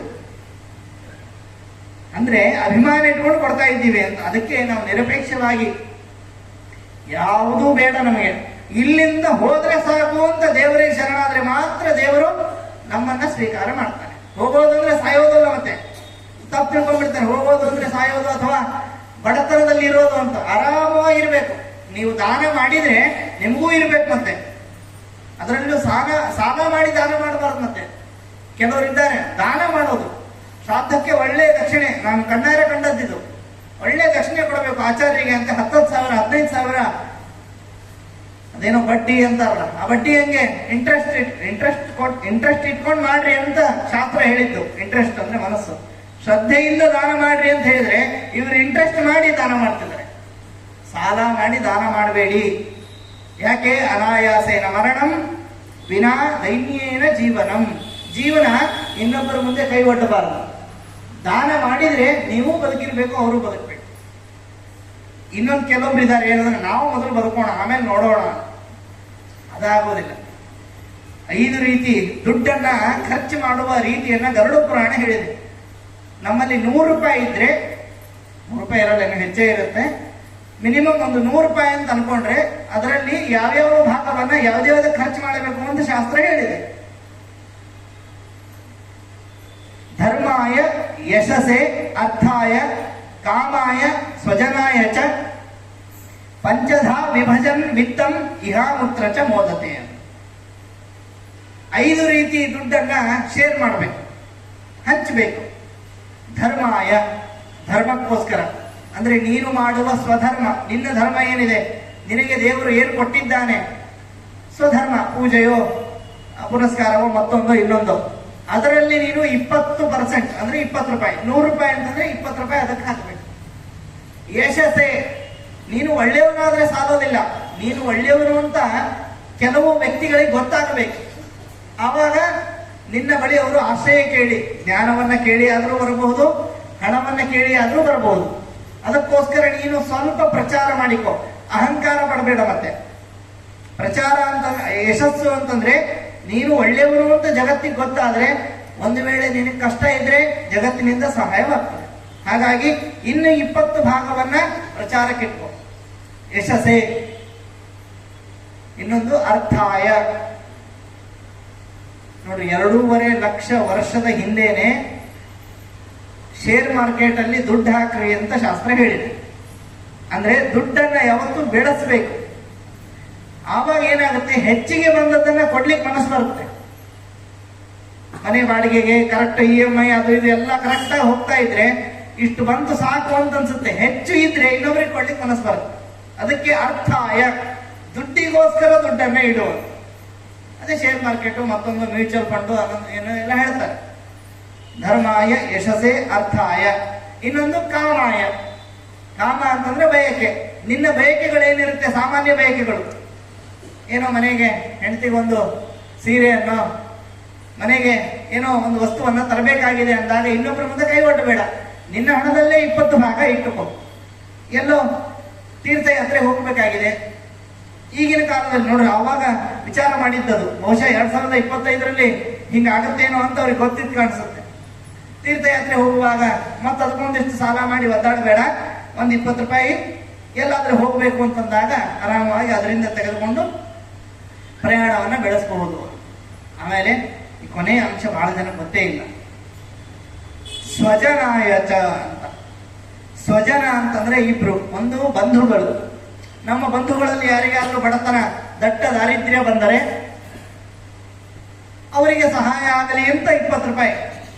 ಒಂದು ವೇಳೆ ಯಾರಿಗೂ ಕಷ್ಟ, ಅದಕ್ಕೆ ಬೆಳಿಗ್ಗೆ ಏನು ಕೇಳೋದು ಅಂದ್ರೆ ಅಪುತ್ರ ಪುತ್ರಿಣ ಸಂತು ಪೌತ್ರಿಣ ಅಧನ ಸಧನ ಸಂತು ಜೀವಂತು ಶರದಾಂ ಶತಂ. ಎಲ್ರಿಗೂ ಒಳ್ಳೇದಾಗಲಿ ಭಗವಂತ, ಎಲ್ಲರನ್ನು ಸುಖವಾಗಿ ಧನದಿಂದ ಧಾನ್ಯದಿಂದ ಸಮೃದ್ಧಿಯಾಗಿಡುವಂತ ಪ್ರಾರ್ಥನೆ ಮಾಡಿದರೆ ಎಲ್ಲ ಅವ್ರಿಗೆ ಬಂದ್ರೆ ಆ 20 ರೂಪಾಯಿನೂ ನಿನಗೆ ಬರ್ತು. ಅಂದ್ರೆ ನೋಡ್ರಿ, ದುಡ್ಡನ್ನ ಹೇಗೆ ಹಂಚಬೇಕು ಅಂತ. ಕನಿಷ್ಠ ಪಕ್ಷ ನಮ್ಮ ಧರ್ಮ ಕಾರ್ಯಕ್ಕೆ ಉಳಿದದ್ದು ಎಷ್ಟು ಅಂದ್ರೆ 20 ರೂಪಾಯಿ ಅಷ್ಟೇ. ಧರ್ಮಾಯ. ಇನ್ನು ಯಶಸ್ಸೇ, ಪ್ರಚಾರಕ್ಕೋಸ್ಕರ, ಅದು ನಿನ್ನ ಸ್ವಂತವೇ. ಆಮೇಲೆ ಅರ್ಥಾಯ, ಹಣ ಏನು ಇಡ್ತೀಯಲ್ಲ ವಾಪಸ್ ಬರುತ್ತೆ, ಅದು ನಿನಗೇನೆ. ಕಾಮಾಯ, ಅದು ನಿನಗೆ. ಒಂದು ವೇಳೆ ಯಾರಿಗೂ ಕಷ್ಟ ಬರದೆ ಹೋದ್ರೆ ಅದು ನಿನಗೇನೆ. ಅಂದ್ರೆ ಕನಿಷ್ಠ ಪಕ್ಷ 60ರಿಂದ 80 ರೂಪಾಯಿ ನಿನಗೆ ಬಂತು ವಾಪಸ್. ನೀನು ಮಾಡಿದ 20% ಧರ್ಮವನ್ನ ಅದರಲ್ಲಿ ಎಷ್ಟು ಸರಿ ಮಾಡಿದ್ದಿ ಅಂತ ಅನ್ನೋದು ನೋಡ್ಬೇಕು. ಎಷ್ಟು ಬೇಗ ಎದ್ದಿದ್ದಿ ಅಂತೆಲ್ಲ ಲೆಕ್ಕಕ್ಕೆ ಬರುತ್ತೆ. ಅದರಲ್ಲಿ ಎಷ್ಟು ಉಳಿಯುತ್ತೆ ಅದರ ಪುಣ್ಯವನ್ನ ಸ್ಟೋರ್ ಮಾಡಿ ನಮಗೆ ಈ ಕೇಳುವ ಭಾಗ್ಯವನ್ನ ಭಗವಂತ ಕೊಟ್ಟಿದ್ದಾನೆ. ಯಾಕೆಂದ್ರೆ ಒಂದು ಕೃಷ್ಣ ಅಂತ ನಾಮಸ್ಮರಣೆ ಮಾಡಬೇಕಾದ್ರೆ 70 ಕೋಟಿ ಜನ್ಮ ಬೇಕು. 70 ಕೋಟಿ. ಅಂದ್ರೆ ಎಷ್ಟು ಜನ್ಮದ ಪುಣ್ಯ ಇರಬೇಕು, ಎಷ್ಟು ಗುರುಗಳ ಅನುಗ್ರಹ ಇರಬೇಕು ಲೆಕ್ಕ ಹಾಕಿ. ಅಂತಹ ಪರಮಾತ್ಮನಿಗೆ ಯಾವಾಗಲೂ ಅರ್ಪಣೆ ಮಾಡ್ತಾ ಮಾಡ್ತಾ ಭೀಮಸೇನ ದೇವರು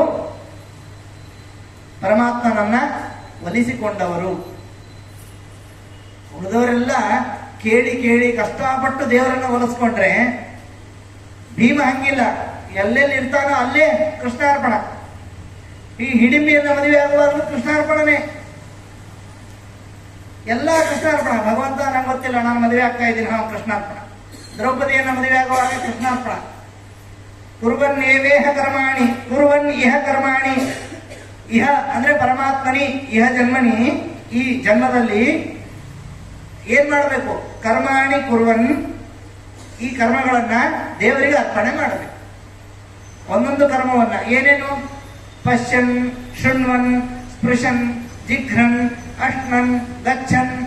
ಮಲಗುವಾಗ, ತಿನ್ನುವಾಗ, ಓಡುವಾಗ, ನಲಿಯುವಾಗ, ಅಗಿಯುವಾಗ, ರೆಪ್ಪೆ ಬಡಿಯುವಾಗ, ಕಿವಿಯಿಂದ ಕೇಳುವಾಗ, ಮೂಗಿನಿಂದ ಮೂಸುವಾಗ, ಬಾಯಿಯಿಂದ ಚಪ್ಪರಿಸುವಾಗ, ಪ್ರತಿಯೊಂದು ಇಂದ್ರಿಯಗಳಿಂದ ಕರ್ಮವನ್ನು ಮಾಡುವಾಗ ದೇವರಿಗೆ ಅರ್ಪಣೆ ಮಾಡಬೇಕು. ಬರೀ ದೇವರಿಗೆ ಅರ್ಪಣೆ ಮಾಡಿದರೆ ದೇವರು ತಗೊಳ್ಳೋದಿಲ್ಲ. ಮಧ್ಯದಲ್ಲಿ ಒಬ್ರು ಅರ್ಚಕರು ನಿಂತಿರ್ತಾರೆ, ಒಬ್ರು ಆಚಾರ್ಯ ನಿಂತಿರ್ತಾರೆ. ಯಾರವರು? ಆಚಾರ್ಯ ಪವನೋಸ್ಮಾಕಂ. ಪವನನೇ ಆಚಾರ್ಯ. ಅವ್ರ ಕೈ ನಾವು ಹಣ್ಣನ್ನ, ನಮ್ಮ ಏನು ಪೂಜೆಯ ವಸ್ತುಗಳನ್ನ ಅವ್ರ ಕೈ ಕೊಡಬೇಕು. ಅವರು ಅರ್ಚನೆ ಮಾಡಿ ನಮಗೆ ತಂದು ಕೊಡ್ತಾರೆ. ನಿಜವಾದ ಪೂಜಾರು ಅವರೇ. ನಾವು ಹನುಮಂತನಿಗೆ ಪೂಜೆ ಮಾಡಿದ್ರು ಹನುಮಂತನೇ ಅದನ್ನು ಪೂಜೆ ಸ್ವೀಕಾರ ಮಾಡ್ತಾನೆ. ಬರೀ ಸ್ವೀಕಾರ ಮಾಡೋದು ಅಷ್ಟೇ ಅಲ್ಲ, ಅದನ್ನು ಹೋಗಿ ದೇವರಿಗೆ ಒಪ್ಪಿಸ್ತಾನೆ. ಆವಾಗ ವಾಯುದೇವರು ಹೇಳ್ತಾರೆ, ಇಲ್ಲಪ್ಪ ಇವನು ಮೂವತ್ತು ಜನ್ಮದಲ್ಲೆಲ್ಲ ಮಾಡಿದ್ದಾನೆ, ತೊಂದರೆ ಇಲ್ಲ, ನೀನ್ ಹೇಳಿದೆ ಅಂದ್ರೆ ಮುಗೀತು, ಕೊಟ್ಟು ಬಿಡ್ತೀನಿ. ರೆಕಮೆಂಡೇಶನ್ ತಗೊಳ್ಳೋದಾದ್ರೆ ವಾಯುದೇವರಿಂದ ತಗೊಳ್ಳಿ. ಅಲ್ಲಿ ಸ್ವಾರ್ಥ ಬರೋದೇ ಇಲ್ಲ. ನೋಡ್ರಿ, ಮೈನಾಕ ವಿಶ್ರಾಂತಿ ಮಾಡೋದಂದ್ರೆ ವಿಶ್ರಾಂತಿ ಮಾಡಲಿಲ್ಲ, ಮತ್ತೆ ಯಾರೊಟ್ಟಿಗೂ ಮಧ್ಯದಲ್ಲಿ ಜಾಸ್ತಿ ಮಾತಾಡ್ಲಿಲ್ಲ. ಅವ್ರ ರಾಕ್ಷಸಿ ಯಾರೋ ಮಾತಾಡ್ಲಿಕ್ಕೆ ಬಂದು ಛಾಯಾಗ್ರಹ, ನೆರಳು ಬಿದ್ದರೆ ಎಳ್ಕೊಳ್ಳೋಳು, ಅವಳೊಟ್ಟಿಗೆ ಮಾತಾಡ್ಲಿಲ್ಲ ಅಂತ ವಾಯುದೇವರು. ಬೇಗ ಬೇಗ ಕೆಲಸ ಮುಗಿಸ್ಬೇಕು, ಏನು ಅಂತ ಹೇಳು, ನನ್ನ ಬಾಯಿ ಒಳಗೆ ಹೋಗು ಅಂತ ಹೇಳಿ ಬಾಯಿ ಒಳಗೆ ಹೋಗಿ ದೊಡ್ಡವರಾಗಿ ಅವಳನ್ನು ಸಂಹಾರ ಮಾಡಿ ಮುಂದೆ ಹೋಗ್ತೀವಿ. ಮಾತಾಡ್ಲಿಲ್ಲ ನೋಡ್ರಿ. ನೋಡಿ, ಕೆಲಸ ಅಂದ್ರೆ ಹೆಂಗ್ ಮಾಡ್ಬೇಕು. ಬಂದ ಮೇಲೆ ಮಾತಾಡಿದ್ದು ಅದು ಎಷ್ಟು? ದೃಷ್ಟ ಸೀತಾ, ಎರಡೇ ಪದ. ತುಂಬಾ ನೋಡಿ, ನಾನು ಹಿಂಗೆಲ್ಲ ಹೋದೆ, ಅಲ್ಲಿ ರಾಕ್ಷಸರಿದ್ದು, ಹೆಣ್ಮಕ್ಳೆಲ್ಲ ಮಲ್ಕೊಂಡಿದ್ರು, ಅಲ್ಲೆಲ್ಲ ಭಾರಿ ಚಂದ ಇತ್ತು ವಾತಾವರಣ, ಏನು ಹೇಳಲಿಲ್ಲ. ಸೀತೆ ಕಂಡಳು ಸೀತೆ, ಇಷ್ಟೇ ಮಾತಾಡಬೇಕು, ಬಹಳ ಮಾತಾಡಬಾರ್ದು. ಮಾತಾಡೋದಾದ್ರೆ ದೇವ್ರ ಬಗ್ಗೆ ಮಾತಾಡ್ರಿ, ಚಾನ್ಸೇ ಸಿಗಂಗಿಲ್ಲ ದೇವ್ರ ಬಗ್ಗೆ ಮಾತಾಡ್ಲಿಕ್ಕೆ. ಸಿಗೋದೇ ಎಲ್ಲಿ? ದೇವಸ್ಥಾನದಲ್ಲಿ. ಅಲ್ಲಿಯೂ ಮತ್ತೆ ನಾವು ಹಂಗೆ ನನಗೊಂದು ಏನು ಅಂದ್ರೆ ಆಶ್ಚರ್ಯ ಅಂದ್ರೆ, ಸಾಮಾನ್ಯವಾಗಿ ದೇವಸ್ಥಾನಕ್ಕೆ ಹೋಗೋದು ಕಡಿಮೆನೇ. ಯಾಕೆ ಅಂದ್ರೆ, ಬಂದ್ರ ಬಹಳ ದಿವಸ ಆಯ್ತು, ಆರಾಮಿದ್ದೀರೋ ಇಲ್ಲೋ, ಮನೆಯಾಗೆಲ್ಲ ಹೆಂಗಿದ್ದಾರ, ದೇವ್ರೇನು ಅನ್ಕೊಳ್ಬೇಕು. ದೇವ್ರಂತ ಇಲ್ಲೂ ಬಂದ್ರ ನೀವು ಓಡೇ ಹೋಗಿ. ಒಬ್ರು ಯಾರೋ ಹೇಳ್ತಿದ್ರು, ಒಂದು ಹಳ್ಳಿಯಲ್ಲಿ ಒಂದು ದೇವಸ್ಥಾನ ಇತ್ತಂತೆ. ಅವರು ದೇವಸ್ಥಾನದ ಬಾಗಿಲ ಎದುರಿಗೆ ಬಂದು ಹಾಗೆ ಹೋಗ್ತಿದ್ರಂತೆ. ಎಲ್ಲ ಇವರು ಹಿರಿಯರು, ಇವರೇ ಹಿಂಗ್ ಮಾಡಿದ್ರೆ ತಪ್ಪಲ್ವಾ ಅಂತ ಅವರನ್ನ ಯಾರೋ ಕೇಳಿದ್ರಂತೆ, ಹಿಂಗ್ಯಾಕೆ ಮಾಡ್ತೀರಿ ನೀವು? ಅಲ್ಲ, ಜನ ಎಲ್ಲ ಮಾತಾಡಿ ಮಾತಾಡಿ ದೇವರನ್ನ ವೈಕುಂಠಕ್ಕೆ ಓಡಿಸ್ಬಿಟ್ಟಿದ್ದಾರೆ, ಇಲ್ಲಿ ಯಾರೂ ಇಲ್ಲ ಅಂತ. ಸನ್ನಿಧಾನವನ್ನೇ ಹಾಳು ಮಾಡುವ ವ್ಯಕ್ತಿತ್ವ ನಮ್ಮದು. ಹಾಗಾಗಿ ಆದಷ್ಟು ದೇವಸ್ಥಾನಗಳಲ್ಲಿ ಜಾಸ್ತಿ ಮಾತನಾಡಬೇಡ. ಕಣ್ಣು ಮುಚ್ಚಿ ಕೂತ್ಕೊಂಡ್ಬಿಡ್ತಿದ್ದೆ ನಾನು ದೇವಸ್ಥಾನಕ್ಕೆ ಬಂದ್ರೆ. ಕಣ್ಣು ತೆಗೆದ ತಕ್ಷಣ ಶುರುನೆ ಮತ್ತೆ ಆಚಾರ ಬಹಳ ಸಾಧ್ಯ, ಈ ಕಡೆ ಬಂದೇ ಇಲ್ಲ, ಆರಾಮೇನು, ಮನೆಯಾಗೆಲ್ಲ ಏನಿದು. ಆ ದೇವಸ್ಥಾನದಲ್ಲಿ ಬಂದಾಗ ಸಂಸಾರ ಚಿಂತೆ ಆದ್ರೆ ದೇವಸ್ಥಾನ ಯಾಕೆ ಬೇಕು? ದೇವಸ್ಥಾನ ಇರೋದು ಯಾಕೆ ಗೊತ್ತಾ? ದೇವಸ್ಥಾನ ಇರೋದು ಎಲ್ಲಾ ಕರ್ಮಗಳನ್ನ ಮಾಡಿ ಒಂದು ದಿವಸ ಅಥವಾ ಪ್ರತಿ ದಿವಸ ಆಗೋದಿಲ್ಲ. ಈಗ ಒಂದು ದಿವಸ ಈ ಹಳ್ಳಿಗಳಲ್ಲೆಲ್ಲ ಹೋಗ್ಬೋದೇನೋ, ಈ ಗಂಗಾವತಿ ಅಂತ ಊರುಗಳಲ್ಲಿ ಹೋಗ್ಬೋದು ದೇವಸ್ಥಾನಕ್ಕೆ. ಈ ಸಿಟಿಗಳಲ್ಲೆಲ್ಲ ಶನಿವಾರಕ್ಕೋ ರವಿವಾರಕ್ಕೂ ಹೋಗ್ಬೇಕು. ಅವತ್ತು ಬೇರೆ ಏನೋ ಪ್ಲಾನ್ ಹಾಕೊಂಡಿರ್ತಾರೆ ಅವರು, ಶನಿವಾರ ರವಿವಾರ ಇಡೀ ಫ್ಯಾಮಿಲಿ ಎಲ್ಲ ಹೋಗ್ಬೇಕು. ಅಲ್ಲಿ ಮಾತ್ರ ಶಾಂತವಾಗಿರ್ತಾರೆ ಇವರು. ಎಲ್ಲಿ ಅಂತ ನಂಗೆ ಗೊತ್ತು, ನಿಮಗ್ ಗೊತ್ತು. ಆ ಸಿನಿಮಾ ಥಿಯೇಟರ್ಗಳಲ್ಲಿ 3 ಗಂಟೆ ಕೂತ್ಕೊಂಡ್ರೆ ಅಲ್ಲಾಡೋದಿಲ್ಲ, ಒಂದು ಅಕ್ಷರನೂ ಮಿಸ್ ಆಗಬಾರ್ದು ಅದರಲ್ಲಿ. ಅದೇ ದೇವಸ್ಥಾನದಲ್ಲಿ ಪುರಾಣ ಹೇಳೋದು ಅವ್ರ ಕೆಲಸ, ನಮ್ಮ ಕೆಲಸ ನಾವು ಮಾಡೋಣ. ದೇವರು ನಮಗೊಂದು ಕರ್ಮ ಒಪ್ಪಿಸಿದ್ದಾನೆ. ಏನು? ನಾವು ಬಂದಿದ್ದು ಯಾಕೆ ಅಂದ್ರೆ ಮಾತನಾಡಲಿಕ್ಕೆ. ಹಾಗೆಲ್ಲ ಮಾಡಬಾರ್ದು. ಅದರಲ್ಲೂ ಪುರಾಣಕ್ಕೆ ಭಂಗ ತಂದ್ರೆ ಅದಕ್ಕೊಂದು ಸ್ಪೆಷಲ್ ನರಕ ಇದೆ ಅಂತೆ. ಪುರಾಣ ಪ್ರವಚನಗಳಿಗೆ ಏನಾದ್ರು, ಅದರಲ್ಲೂ ಪರಮಾತ್ಮನ ಕಥೆ ಎಲ್ಲಾದ್ರೂ ನಡೀತಾ ಇದ್ರೆ, ದೇವರ ಕಥಾ ಶ್ರವಣ ನಡೀತಾ ಇದ್ರೆ ಭಂಗ ತರುವ ಹಾಗೇ ಇಲ್ಲ. ಭಂಗ ತಂದ್ರೆ ಸ್ಪೆಷಲ್ ನರಕ ಇದೆ. ಬೆನ್ನ ಮೇಲೆ ಬಾರಿಸ್ಕೊಂಡು ತಗೊಂಡು ಹೋಗ್ತಾರೆ. ಯಾಕೋ ನಿನಗೇನು ಹೇಳಿದ್ವಿ, ಈ ಪ್ರಿನ್ಸಿಪಾಲಿಗೆ ಹೇಳ್ತೀನಿ, ನಿಮ್ಮ ಮಾವನಿಗೆ ಹೇಳ್ತೀನಿ ಅಂದ್ರೆ ಹೆಂಗಾಗತ್ತೆ ನನಗೆ. ಹಂಗೆ ಈ ಪ್ರಿನ್ಸಿಪಾಲ್ ಅವರ ಮಾವ ಎಲ್ಲ ಅಲ್ಲಿದ್ದಾರೆ ಯಮಲೋಕದಲ್ಲಿ. ಬೆನ್ನ ಮೇಲೆ ಬಾರಿಸಿ ಹೇಳ್ತಾರೆ, ಯಾಕೋ ನೀನೂ ನಾರಾಯಣ ಅನ್ಲಿಲ್ಲ, ಅನ್ನೋರಿಗೂ ಬಿಡ್ಲಿಲ್ಲ, ಬಾ ನೀನು ಕರ್ಕೊಂಡು ಹೋಗ್ತೀನಿ ಅಂತ. ಸ್ವಾಮಿ ತಪ್ಪಾಯ್ತು ಅಂತಾರೆ, ಏನು ಕೇಳೋದಿಲ್ಲ. ಚಾನ್ಸ್ ಪರೀಕ್ಷೆ ಇದ್ದಾಗಲೇ ಪರೀಕ್ಷೆ ಬರೀಬೇಕು. ಆ ಡೇಟ್ ಇದ್ದಾಗ ಹೋಗಿ ಪರೀಕ್ಷೆ ಬರೀಬೇಕು ಹೊರತು ನನ್ನ ಮನಸ್ಸಿಗೆ ಬಂದಾಗ ನಾನು ಪರೀಕ್ಷೆ ಬರಿತೀನಿ, ನನ್ನ ಮನಸ್ಸಿಗೆ ಬಂದಾಗ ನಾನು ಸ್ಕೂಲಿಗೆ ಹೋಗ್ತೀನಿ ಅಂದ್ರೆ ಕೇಳೋದಿಲ್ಲ. ಅದೇ ರೀತಿ ದೇವರು ಹೇಳಿದಾಗ ಹೇಳಿದ ಸಮಯದಲ್ಲಿ ಕೆಲಸವನ್ನು ಮಾಡೋದು. ಎಷ್ಟು ಜನ ದೇವತೆಗಳು ನಿಂತಿದ್ದಾರೆ ಗೊತ್ತಾ ಕೆಲಸಕ್ಕೆ, ದೇವರ ಕೆಲಸಕ್ಕೆ. ನಾವು ಯಾರು ಮಾಡಲಿಲ್ಲ ಅಂದ್ರೂ ಅವ್ರು ಮಾಡ್ತಾರಂತೆ. ನಾವು ಯಾರು ಜಪ ತಪ ಮಾಡಲಿಲ್ಲ ಅಂದ್ರೂ ಕೆಲವರು ಮಾಡ್ಲಿಕ್ಕಿದ್ದಾರಂತೆ. ಅವ್ರು ಮಾಡಿದ್ರೇ ಮಳೆ ಬೆಳೆ ಆಗತ್ತೆ ಅಂತ. ಹಾಗಾಗಿ ದೇವರ ವಿಷಯದಲ್ಲಿ ಯಾವತ್ತೂ ಕೂಡ ಭಯ ಇರಬಾರ್ದು, ಡೌಟ್ ಇರಬಾರ್ದು. ಸಂಶಯಾತ್ಮ ವಿನಶ್ಯತಿ ಅಂತ ಯಾರೋ ಒಬ್ರು ಸೈಂಟಿಸ್ಟ್ ಹೇಳಿದ್ದಾರೆ ಈ ಮಾತನ್ನ. ಯಾರು ಡೌಟ್ ಅಲ್ಲೇ ಇರ್ತಾರೋ ಪ್ರತಿನಿತ್ಯ ಅವರು ವಿಚಿತ್ರವಾಗಿ ಸಾಯ್ತಾರೆ ಅಥವಾ ಇರುವಾಗಲೇ ಸತ್ತಿರ್ತಾರೆ. ಅವರಿಂದ ಏನೂ ಉಪಯೋಗ ಇಲ್ಲ ಜಗತ್ತಿಗೆ ಅಂತ. ಯಾಕೆಂದ್ರೆ ಬರೀ ಡೌಟ್. ಹಿಂಗಾದ್ರೆ ಹೆಂಗೆ, ನಾನು ಬಸ್ಸಲ್ಲಿ ಹೋಗ್ತಾ ಇದ್ದೀನಿ, ಊರಿಗೆ ಮುಟ್ತೀನೋ ಇಲ್ಲೋ, ಊರಿಗೆ ಮುಟ್ಟಿದ ಮೇಲೆ ಹೆಂಗೆ. ಡೌಟ್ ಅಲ್ಲಿ ಇದ್ರೆ ಯಾವ ಕೆಲಸನೂ ಆಗಲ್ಲ. ನಿರ್ಭೀತಿಯಿಂದ ನಿಶ್ಚಲ ಮನಸ್ಸಿನಿಂದ ಕರ್ಮವನ್ನು ಮಾಡ್ರಿ. ಯಾವ ಕರ್ಮ? ದೇವರ ಕರ್ಮ. ಯಾಕೆಂದ್ರೆ ದೇವರಿಗೆ ಮಾಡ್ಲಿಕ್ಕೆ ಕೆಲಸ ಇಲ್ಲ, ಕೆಲಸ ಇರೋದು ನಮಗ್ ಮುಖ್ಯ. ಯಾಕೆ ದೇವರಿಗೆ ಕೆಲಸ ಇಲ್ಲ ಅಂದ್ರೆ ಎಲ್ಲ ಇರೋನು ಕೆಲಸ ಕಡಿಮೆ ಮಾಡ್ತಾನೆ ಅಥವಾ ಮಾಡೋದೇ ಇಲ್ಲ. ಆದ್ರೂ ಕೃಷ್ಣ ಹೇಳ್ತಾನೆ, ನಮೇ ಪಾರ್ಥಾಸ್ತಿ ಕರ್ತವ್ಯೋ ತ್ರಿಷು ಲೋಕೇಶು ಕಿಂಚನ. ಪಾರ್ಥ, ನನಗೆ 3 ಲೋಕದಲ್ಲಿ ಅಲ್ಲ ಯಾವ ಲೋಕದಲ್ಲಿಯೂ ಮಾಡ್ಲಿಕ್ಕೆ ಕೆಲಸ ಇಲ್ಲ. ಯಾಕೆ ಅಂದ್ರೆ ಕೆಲಸ ಯಾರು ಮಾಡ್ತಾರೆ ಅಂದ್ರೆ ಫಲಾಪೇಕ್ಷೆ ಇರೋರು ಕೆಲಸ ಮಾಡ್ತಾರೆ. ನನಗೆ ಫಲವೇ ಇಲ್ಲ. ಯಾಕೆ? ನಾನೇ ಫಲ, ನಾನೇ ಹಣ್ಣು, ನಾನೇ ರಸ, ನಾನೇ ಆನಂದ, ನಾನೇ ಅನುಭವ, ನಾನೇ ಅನ್ನಮಯ, ನಾನೇ ಪ್ರಾಣಮಯ, ನಾನೇ ವಿಜ್ಞಾನಮಯ, ನಾನೇ ಆನಂದಮಯ, ಎಲ್ಲವೂ ನಾನೇ ಅಂತ ಹೇಳಿಕೊಂಡಿದ್ದಾನೆ. ಹಾಗಾಗಿ ಫಲಾಪೇಕ್ಷೆ ಏನು ಫಲ ಅಂತಂದ್ರೆ ಮೋಕ್ಷವನ್ನೇ ಬಯಸಬೇಕು. ಧರ್ಮೋಸ್ಯ ಮೂಲಂ ಧರ್ಮಸ್ಯ ಶಾಖಃ ಪುಷ್ಪಂ ಚ ಕಾಮಃ ಫಲಮಸ್ಯ ಮೋಕ್ಷ ಅಂತ. ಒಳ್ಳೆಯ ಕರ್ಮಕ್ಕೆ ಫಲ ಯಾವುದು ಅಂದ್ರೆ ಮೋಕ್ಷ. ಅದಕ್ಕೆ ಶಾಸ್ತ್ರ ಕೇಳುವಾಗ, ಶಾಸ್ತ್ರ ಓದುವಾಗ ಪರಮಾತ್ಮ ಈ ಶಾಸ್ತ್ರ ಶ್ರವಣದಿಂದ ನನಗೆ ಮೋಕ್ಷವನ್ನ ಕೊಡು ಅಂತ ಕೇಳಬೇಕು. ಮೋಕ್ಷವನ್ನ ಬಯಸೋರಿಗೆ ಮಾತ್ರ ಶಾಸ್ತ್ರದ ಅಧಿಕಾರ. ಮೊದಲೇ ಅಗ್ರಿಮೆಂಟು. ಮೋಕ್ಷ ಬೇಕಾ? ಇಲ್ಲ ಸ್ವಾಮಿ, ಏನೋ ಕಥೆಯನ್ನು ಕೇಳಬೇಕು ಅಂತ ಹೇಳಿದ್ದಾರೆ, ಅದಕ್ಕೆ ಬಂದಿದ್ದೀನಿ. ಇಲ್ಲ, ನೀನು ಹೊರಗು. ನಿನಗೆ ಏನೋ ಎಂಟರ್ಟೈನ್ಮೆಂಟ್ ಇದೆ ಅಂತ ಬಂದೆ ಅಂತ.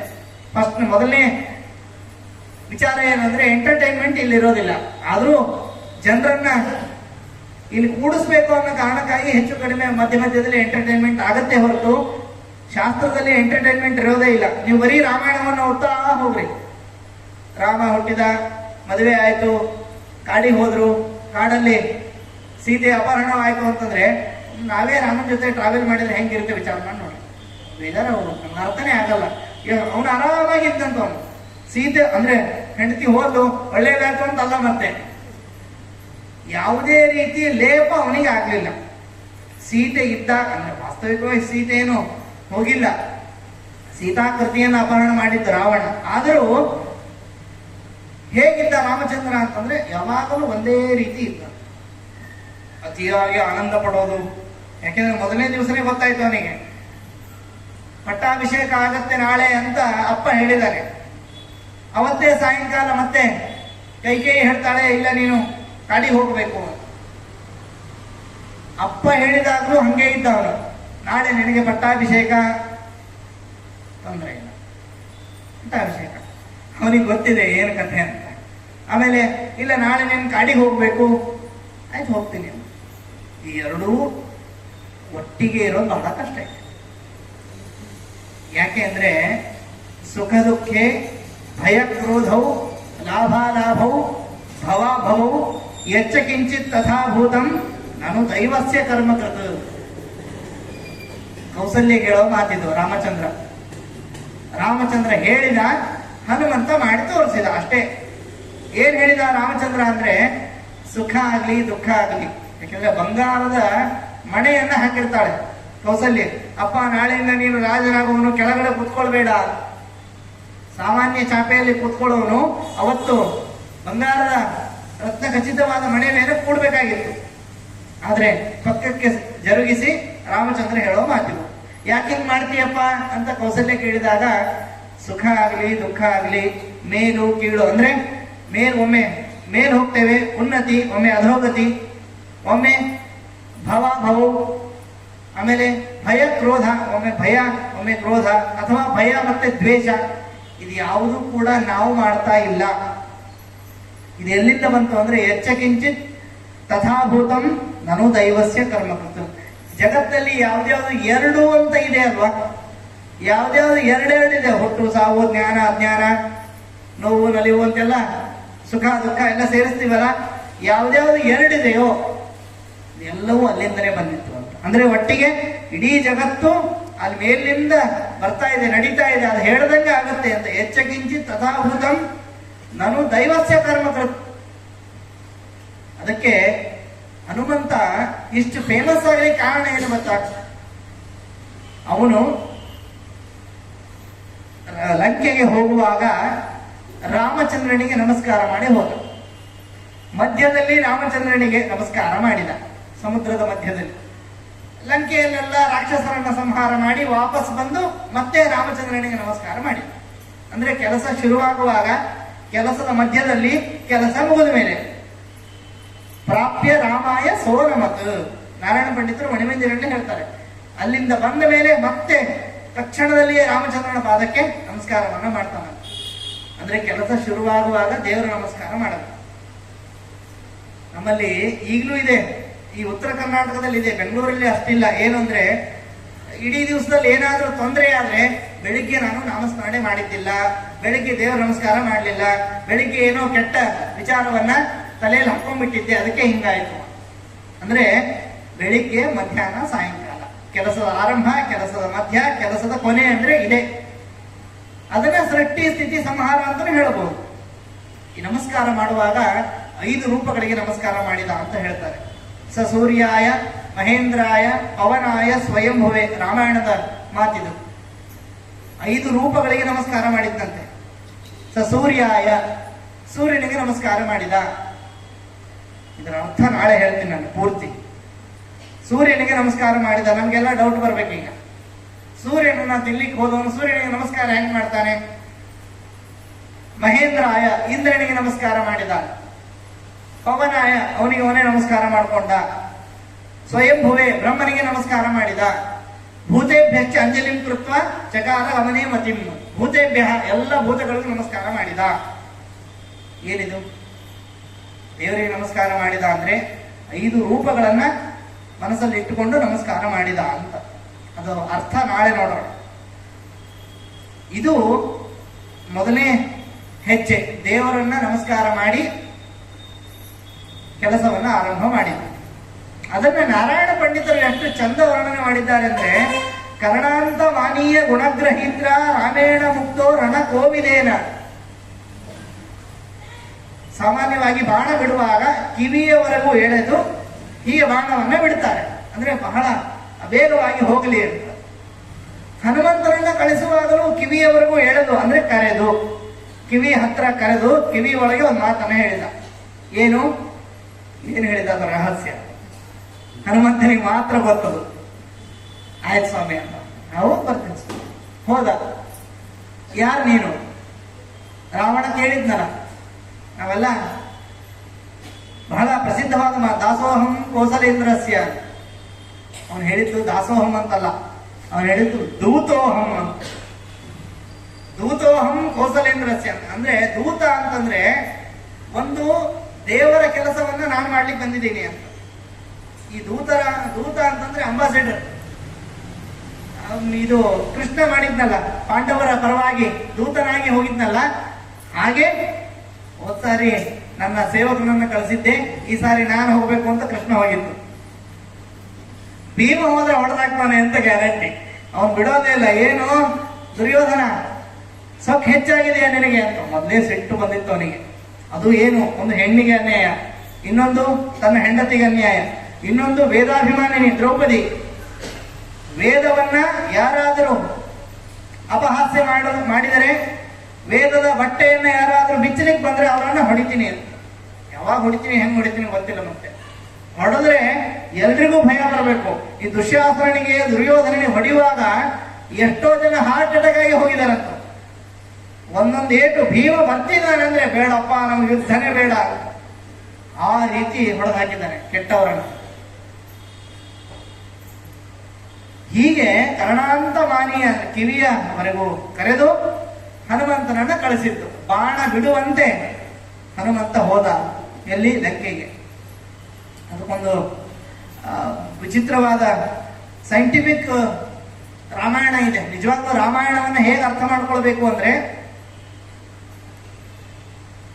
ಹೃದಯದಲ್ಲಿ ದೇವರು ಮತ್ತೆ ಲಕ್ಷ್ಮೀದೇವಿ ಅಂದ್ರೆ ರಾಮ ಮತ್ತು ಸೀತೆಯರಿದ್ದಾರೆ. ಹೃದಯ ಅನ್ನೋದಕ್ಕೆ ಅಯೋಧ್ಯೆ ಅಂತ ಹೆಸರು. ಅಯೋಧ್ಯೆಯಲ್ಲಿರುವ ರಾಮ ಮತ್ತು ಸೀತೆಯರನ್ನ ಏನೋ ಪಿತೂರಿ ಮಾಡಿ ರಾವಣ ಅಂತಂದ್ರೆ ಮೂಲಾಧಾರ ಚಕ್ರದಲ್ಲಿರುವ ನಮ್ಮ ಜಾಡ್ಯ, ನಮ್ಮಲ್ಲಿರುವ ಉದಾಸೀನತೆ ಏನಿದೆ ಅಲ್ವಾ, ಅದು ಅಂದ್ರೆ ಈಗ ಹಿಂಗ್ ಕೂತಿರ್ತೇವಲ್ಲ ನಾವು, ಇದು ಉದಾಸೀನ. ಹಿಂಗ್ ಕೂತಿರ್ಬೇಕು, ಅದು ಹೇಳುವಾಗ ನಾನು ಹಾಗೆ ಇರ್ಬೇಕಲ್ಲ. ಅದು ನಮ್ಮ ಜಾಡ್ಯ, ಅದು ನಮ್ಮ ಭಕ್ತಿ ಅಥವಾ ನಮ್ಮ ನೇಚರ್, ನಮ್ಮ ಕ್ವಾಲಿಟಿಯನ್ನ ಅದು ಸೀತೆ ಅದನ್ನ ಕರ್ಕೊಂಡು ಹೋಗಿದೆ. ಅದನ್ನ ಮರಳಿ ತರಬೇಕಾದ್ರೆ ನೀವು ಬೇಕಾದ್ರೆ ಯೋಗದಲ್ಲಿ ಚೆಕ್ ಮಾಡಿ ನೋಡ್ರಿ. ಮೊದಲು ಏನ್ ಹೇಳ್ತಾರೆ ಅಂದ್ರೆ ಉಸಿರನ್ನ ಸರಿಯಾಗಿ ಇಟ್ಕೊಳ್ರಿ, ಪ್ರಾಣಾಯಾಮವನ್ನ ಸರಿಯಾಗಿ ಮಾಡಬೇಕು. ಅಂದ್ರೆ ಪ್ರಾಣ ಅಲ್ಲಿ ಹೋಗ್ಬೇಕು ಮೊದಲು. ಅಂದ್ರೆ ಮೂಲಾಧಾರ ಎಲ್ಲಿದೆ, ನಾವು ಕುಳಿತುಕೊಳ್ಳುವ ಜಾಗದಲ್ಲಿದೆ. ಅಲ್ಲಿಂದ ಮೇಲೆ ನಮ್ಮ ನೇಚರ್, ನಮ್ಮ ಕ್ವಾಲಿಟಿ, ನಮ್ಮ ಸ್ವಭಾವವನ್ನ ಮೇಲ್ ತಗೊಂಡು ಬರಬೇಕಾದ್ರೆ, ನಮ್ಮ ಭಕ್ತಿಯನ್ನ ಮೇಲ್ ತಗೊಂಡು ಬರಬೇಕಾದ್ರೆ ಮೊದಲು ವಾಯುದೇವರು ಹೋಗ್ಬೇಕು. ಅಂದ್ರೆ ಉಸಿರನ್ನ ಸರಿಯಾಗಿ ಆಡಬೇಕು. ಅವ್ರು ಏನ್ ಮಾಡ್ತಾರೆ, ಮೊದಲು ಹೋಗಿ ಎಲ್ಲ ಚೆಕ್ ಮಾಡಿಕೊಂಡು 1/3 ಮುಗಿಸ್ಕೊಂಡು ಬರ್ತಾರೆ ಅವ್ರ ಕೆಲಸ. ಈ ರಾವಣನ ಸೇನೆಯಲ್ಲಿ 1/3 ಮುಗಿಸಿದ್ದು ಹನುಮಂತ, ಇನ್ನು ಉಳಿದಿದ್ದು ರಾಮಚಂದ್ರ ಮುಗಿಸಿದ್ದು. ಮುಗಿಸ್ಕೊಂಡು ಮರಳಿ ಬಂದು ನೋಡಪ್ಪ ಹಿಂಗಿದೆ, ಅಲ್ಲಿ ಹೋಗಿದ್ದಾನ ಅವನು ನಮ್ಮೆಲ್ಲ ಗುರುತು ಎಲ್ಲ ಹೇಳ್ತಾನಂತ, ಹಿಂಗಿದ್ದಾನೆ ಅವನು ಮನುಷ್ಯ, ಅವನ ಸ್ವಭಾವ ಅಲ್ಲೇ ಹೋಗ್ಬೋದಿದೆ, ನಡಿ ಕರ್ಕೊಂಡು ಬರೋಣ. ಅಲ್ಲಿಂದ ನಮ್ಮ ಹೃದಯದಿಂದ ಅಂದ್ರೆ ಅನಾಹತ ಚಕ್ರದಿಂದ ಮೂಲಾಧಾರದ ಚಕ್ರದವರೆಗೂ ನಮ್ಮನ್ನ ಆ ಸೇತುವೆಯ ಮೂಲಕ ಕಟ್ಟಿ ಮರಳಿ ಹೃದಯಕ್ಕೆ ಬಂದು ನಿಲ್ಲಿಸುವುದೇ ರಾಮಾಯಣ. ಅದಕ್ಕೆ ಹನುಮಂತ ದೇವರು ಬೇಕೇ ಬೇಕು. ಮತ್ತೆ ಅದಕ್ಕೆ ಸಹಾಯಕರಾಗಿ ಉಳಿದ ಕಪಿಗಳು ಎಲ್ಲ ನೋಡಿದ್ದೀವಿ ನಾವು. ಕಪಿಗಳು ಅಂತಂದ್ರೆ ಆನಂದವನ್ನ ಮರಳಿ ಕೊಡುವವರು. ಅಂತಹ ಕಪಿಗಳ ಸಹಾಯದಿಂದ, ಸಹಾಯ ಅಲ್ಲ, ಕಪಿಗಳಿಗೆ ಸಹಾಯ ಅದು. ಅಂದ್ರೆ ಸೇವೆ ಮಾಡಿದ್ರೆ ಯಾರಿಗೆ ಸಹಾಯ? ಪೂಜಾರಿಗೆ, ದೇವರಿಗಲ್ಲ, ಸೇವೆ ಮಾಡಿಸಿದವರಿಗೆ.